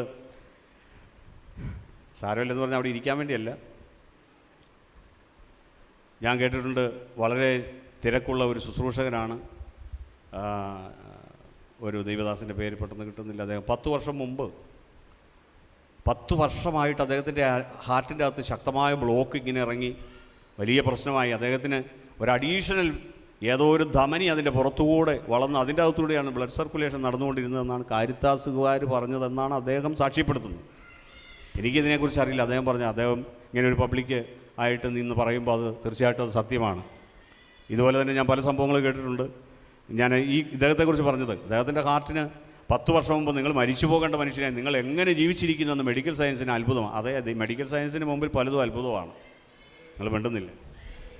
ശക്തിയുടെ ഹല്ലേലൂയ പറഞ്ഞു. രാജു മേത്ര, നിങ്ങൾക്ക് ഇനി സംശയം ഉണ്ടെങ്കിൽ അദ്ദേഹത്തിൻ്റെ വേറൊരു പേരുണ്ട്, പാസ്റ്ററാണ്. ഇപ്പോഴും ദൈവജന പ്രസംഗം, ഇച്ചിരി ശരീരം നല്ലപോലെ തടിച്ച ഒരു ദൈവദാസനാണ്, വലിയ വലിപ്പമുള്ള ആളാണ്. ഞാൻ പറഞ്ഞു വന്നതിൻ്റെ അർത്ഥം, നിങ്ങളുടെ ഹൃദയത്തിൽ ബ്ലോക്ക് ഉണ്ടെങ്കിലും ഇല്ലെങ്കിലും അതിനെ മാറ്റാനും നിങ്ങൾ എത്ര കാലം ജീവിക്കണമെന്ന് തീരുമാനിക്കാനുള്ള കഴിവ് ദൈവത്തിനുണ്ട്. കാരണം മരണത്തിൻ്റെയും പാതാളത്തിൻ്റെയും താക്കോൽ എൻ്റെ കൈവശമുണ്ടെന്ന് ദൈവം അരുളി ചെയ്തിരിക്കുന്നു. പറഞ്ഞ ഹല്ലേലൂയ. ഇവിടെ ഇരിക്കുന്ന ഗ്ലോറി ടീച്ചറിനെ ഇപ്പോൾ ഓപ്പറേഷൻ ചെയ്യണമെന്ന് പറയാൻ തുടങ്ങിയിട്ട് എത്ര നാളായെന്നറിയാമോ? അടിയന്തരമായി ഓപ്പറേഷൻ ചെയ്യാൻ തുടങ്ങി 2 വർഷമോ മറ്റോ മുമ്പാണ്. കാരിത്താസിൽ ചെല്ലുമ്പോൾ അവർ പറഞ്ഞു ഇപ്പോൾ അടിയന്തരമായി, അടുത്ത ആഴ്ച അവർ ഓപ്പറേഷൻ ചെയ്തേക്കാമെന്ന് ഓർത്ത് അവിടെ ചെന്നപ്പോൾ പറഞ്ഞു ഡോക്ടർമാർ ഓണത്തിൻ്റെ അവധിയില്ല, അതുകൊണ്ട് നമുക്കിനി 1-2 മാസം കഴിഞ്ഞിട്ട്. നിങ്ങൾക്ക് വല്ലതും മനസ്സിലായോ? ട്രിക്ക് മനസ്സിലാകുന്നുണ്ടോ? ഇതാരെയാ ഈ പൊട്ടം കളിപ്പിക്കുന്നത്? പ്രിയപ്പെട്ട സ്നേഹിത സഹോദര, നമുക്ക് ദൈവം ജ്ഞാനം തന്നിട്ടില്ലേ? അങ്ങനെ പണ്ടേ അറ്റാക്ക് ചെയ്ത് തട്ടിപ്പോകുമായിരുന്നെങ്കിൽ അന്ന് കയറ്റി കിടത്തിയില്ലായിരുന്നു ഓപ്പറേഷൻ തിയേറ്ററിൽ. പറഞ്ഞ ഹല്ലേലൂയ. സ്നേഹിത, അവർക്കറിയാം ഇതിൻ്റെ അകത്ത് എന്തൊക്കെയുണ്ട് എന്നുള്ളത്. അങ്ങനെയാണെങ്കിൽ അവരെക്കാൾ ഗ്യാരണ്ടി നിൻ്റെ ഹൃദയം സൃഷ്ടിച്ച ദൈവത്തിനുണ്ട്. ഞാൻ പറയുന്നത്, നിൻ്റെ ആ ഹൃദയത്തെക്കുറിച്ച് നീ ഭാരപ്പെടണ്ട. മറ്റൊരു ഹൃദയം നീ ദൈവസന്നിധിയിൽ നിർമ്മലമായി സൂക്ഷിക്കണം. അതിൻ്റെ അകത്ത് യാതൊരു കാപട്യവും മലിനതയും പാടില്ല. അതിനെ വിശുദ്ധമായി സൂക്ഷിക്കണം. കാരണം നിൻ്റെ പ്രതീക്ഷയ്ക്കുള്ള വക മുഴുവൻ നിൻ്റെ ഹൃദയത്തിൻ്റെ അകത്തായിരിക്കുന്നത്. നിങ്ങൾക്ക് മനസ്സിലായില്ല? ദൈവത്തെ സ്തുതിക്കുക. നിങ്ങൾ എത്ര നന്നായി പാടിയാലും, എത്ര ശബ്ദഘോഷത്തോടെ പ്രസംഗിച്ചാലും, എന്തെല്ലാം കാര്യങ്ങൾ നിങ്ങൾ പറഞ്ഞാലും നിങ്ങളുടെ ജീവിതത്തിൽ ശോഭനമായ ഒരു ഭാവി വരില്ല. നിങ്ങളുടെ ഹൃദയം ദൈവസന്നിധിയിൽ നേരുള്ളതാണോ? ഞാൻ ഈ ചൂണ്ടിയ വിരലിന്മേൽ ദൈവത്തിൻ്റെ ശക്തി വ്യാപരിക്കുന്നുണ്ട്. ദൈവത്തിൻ്റെ ശക്തി അഭിഷേകമായി എൻ്റെ മേൽ പറന്നിറങ്ങുന്നുണ്ട്. ഞാനിത് പറയുമ്പോൾ എന്നെക്കൊണ്ട് കർത്താവ് പറയിക്കുകയാണ്, കുഞ്ഞെ, നിനക്കൊരു ഭാവിയില്ലെന്ന് നിനക്ക് തോന്നുന്നതിൻ്റെ കാരണം നിൻ്റെ ഹൃദയത്തിൻ്റെ അകത്ത് കപടതകളുള്ളത് കൊണ്ടാണ്. നിൻ്റെ ഹൃദയത്തിൻ്റെ അകത്ത് കപടതയില്ലയോ? നിർമ്മലമാണോ? നീ നേരോടെ നടക്കാൻ ആഗ്രഹിക്കുന്നവരാണോ? ആരെല്ലാം എന്തെല്ലാം അപവാദങ്ങൾ പറയുമ്പോഴും നിനക്കറിയാം, നിൻ്റെ ദൈവത്തിനറിയാം നിൻ്റെ ഹൃദയം നല്ലതാണെന്ന്. നിൻ്റെ ഹൃദയം, നിനക്ക് പുതിയൊരു ഹൃദയം ദൈവം തന്നതാ. പണ്ട് നീ അങ്ങനെ അല്ലായിരുന്നു, അസൂയപ്പെടുമായിരുന്നു, അഹങ്കരിക്കുമായിരുന്നു. പക്ഷേ ഇന്ന് നിനക്ക് അതിനൊന്നുമുള്ള കഴിവില്ല. നിന്നിൽ നിന്ന് ആ പാപത്തിൻ്റെ ശക്തിയെ ദൈവം ചോർത്തിക്കളഞ്ഞിരിക്കുകയാണ്. നീ പഴയ മനുഷ്യനല്ലെന്ന് നിനക്ക് നന്നായി അറിയാം. നിനക്കറിയാം നിൻ്റെ ഹൃദയം എന്താണെന്നുള്ളത്. നിൻ്റെ ഹൃദയത്തിൽ ആരോടും പകയും വിദ്വേഷവും ഇല്ലെന്നും എല്ലാവരുടെയും വളർച്ച മാത്രമേ ആഗ്രഹിക്കുന്നെന്നും നിനക്ക് മാത്രം അറിയാവുന്ന കാര്യമാണ്. നിനക്ക് ഭാവിയെക്കുറിച്ചൊരു ശോഭനമായ ഭാവി ദൈവം വെച്ചിട്ടുണ്ട്. നിങ്ങൾ പ്രത്യാശിക്കുന്ന ശുഭകരമായ ഭാവി വരുവാൻ തക്കവണ്ണം എനിക്ക് നിങ്ങളെക്കുറിച്ചുള്ള നിരൂപണങ്ങൾ ഇന്നവയെന്ന് ഞാൻ അറിയുന്നുവെന്ന് ദൈവം നിങ്ങളോട് അരുളി ചെയ്യുകയാണ്. പ്രിയപ്പെട്ട സഹോദര സഹോദരി, ജീവിതത്തിൽ ഏതെങ്കിലും വിധത്തിൽ നിൻ്റെ ജീവിതത്തിലെ കടുത്ത യാതനകളിലൂടെ കടന്നു പോകുന്ന വേളകളിൽ ഹൃദയം കഠിനപ്പെട്ടിട്ടുണ്ടെങ്കിൽ ഇന്ന് ദൈവസന്നിധിയിൽ ആ കടുത്ത ഹൃദയത്തെ സമർപ്പിച്ചിട്ട്, കർത്താവേ നീ തരാമെന്ന് പറഞ്ഞ ആ ഹൃദയം എനിക്ക് മതിയെന്ന് പറയാം. നിങ്ങൾക്കറിയാമോ, നേർമയുള്ളൊരു ഹൃദയവുമായി നിന്നാൽ നിനക്ക് ചുറ്റും ദൈവം തൻ്റെ മാലാഖമാരെ വിന്യസിക്കാൻ തുടങ്ങും. ദൈവം തൻ്റെ ദൂതന്മാരെ നിനക്ക് ചുറ്റും നിർത്തും. നിനക്കെതിരെ ഒരു നായ പോലും കുരയ്ക്കുകയില്ല എന്ന് പഴയ നിയമത്തിൽ പറഞ്ഞതുപോലെ ഇസ്രായേൽ ജനത്തെ ശപിക്കാൻ വേണ്ടി വന്ന ബിലെയാം എന്ന് പറയുന്ന വാടകയ്ക്കെടുത്ത പ്രവാചകന് പോലും പറയാൻ കഴിയുന്നത് ഇത് മാത്രമേ ഉള്ളൂ. രാജാവുള്ളിടത്ത് രാജകോലാഹലമുണ്ട്. ഇവരുടെ ഇടയിൽ തിന്മ ദർശിക്കാനില്ല. ഇസ്രായേലിൽ തിന്മ ദർശിക്കാനില്ല. രാജാവുള്ളിടത്ത് രാജകോലാഹലമുണ്ട്. യഹോവ അനുഗ്രഹിച്ചവനെ എങ്ങനെ പ്രാകുവാൻ കഴിയുമെന്നാണ് അവൻ ചോദിക്കുന്നത്. പ്രാകാൻ വേണ്ടിയാണ് വിട്ടത്, പക്ഷേ പ്രാകാൻ കഴിയുന്നില്ല. സംഖ്യയുടെ പുസ്തകം 23:19 മുതൽ നിങ്ങൾ വായിച്ചു നോക്കിക്കേ. വ്യാജം പറയുവാൻ ദൈവം മനുഷ്യനല്ല, അനുതപിപ്പാൻ അവൻ മനുഷ്യപുത്രനുമല്ല. ശക്തിയുടെ ഹല്ലേലൂയ പറഞ്ഞ് നമുക്കൊരുമിച്ച് ആരാധനയ്ക്ക് വേണ്ടി ദൈവസന്നിധിയിൽ എഴുന്നേൽക്കാം. ജിൽജിത്ത് ബ്രദറും ഡോളി സിസ്റ്ററും വേഗം മുന്നോട്ട് വന്ന് ദൈവത്തിൻ്റെ സന്നിധി നമുക്ക് എഴുന്നേറ്റ് നിൽക്കാം. ദൈവസന്നിധിയിൽ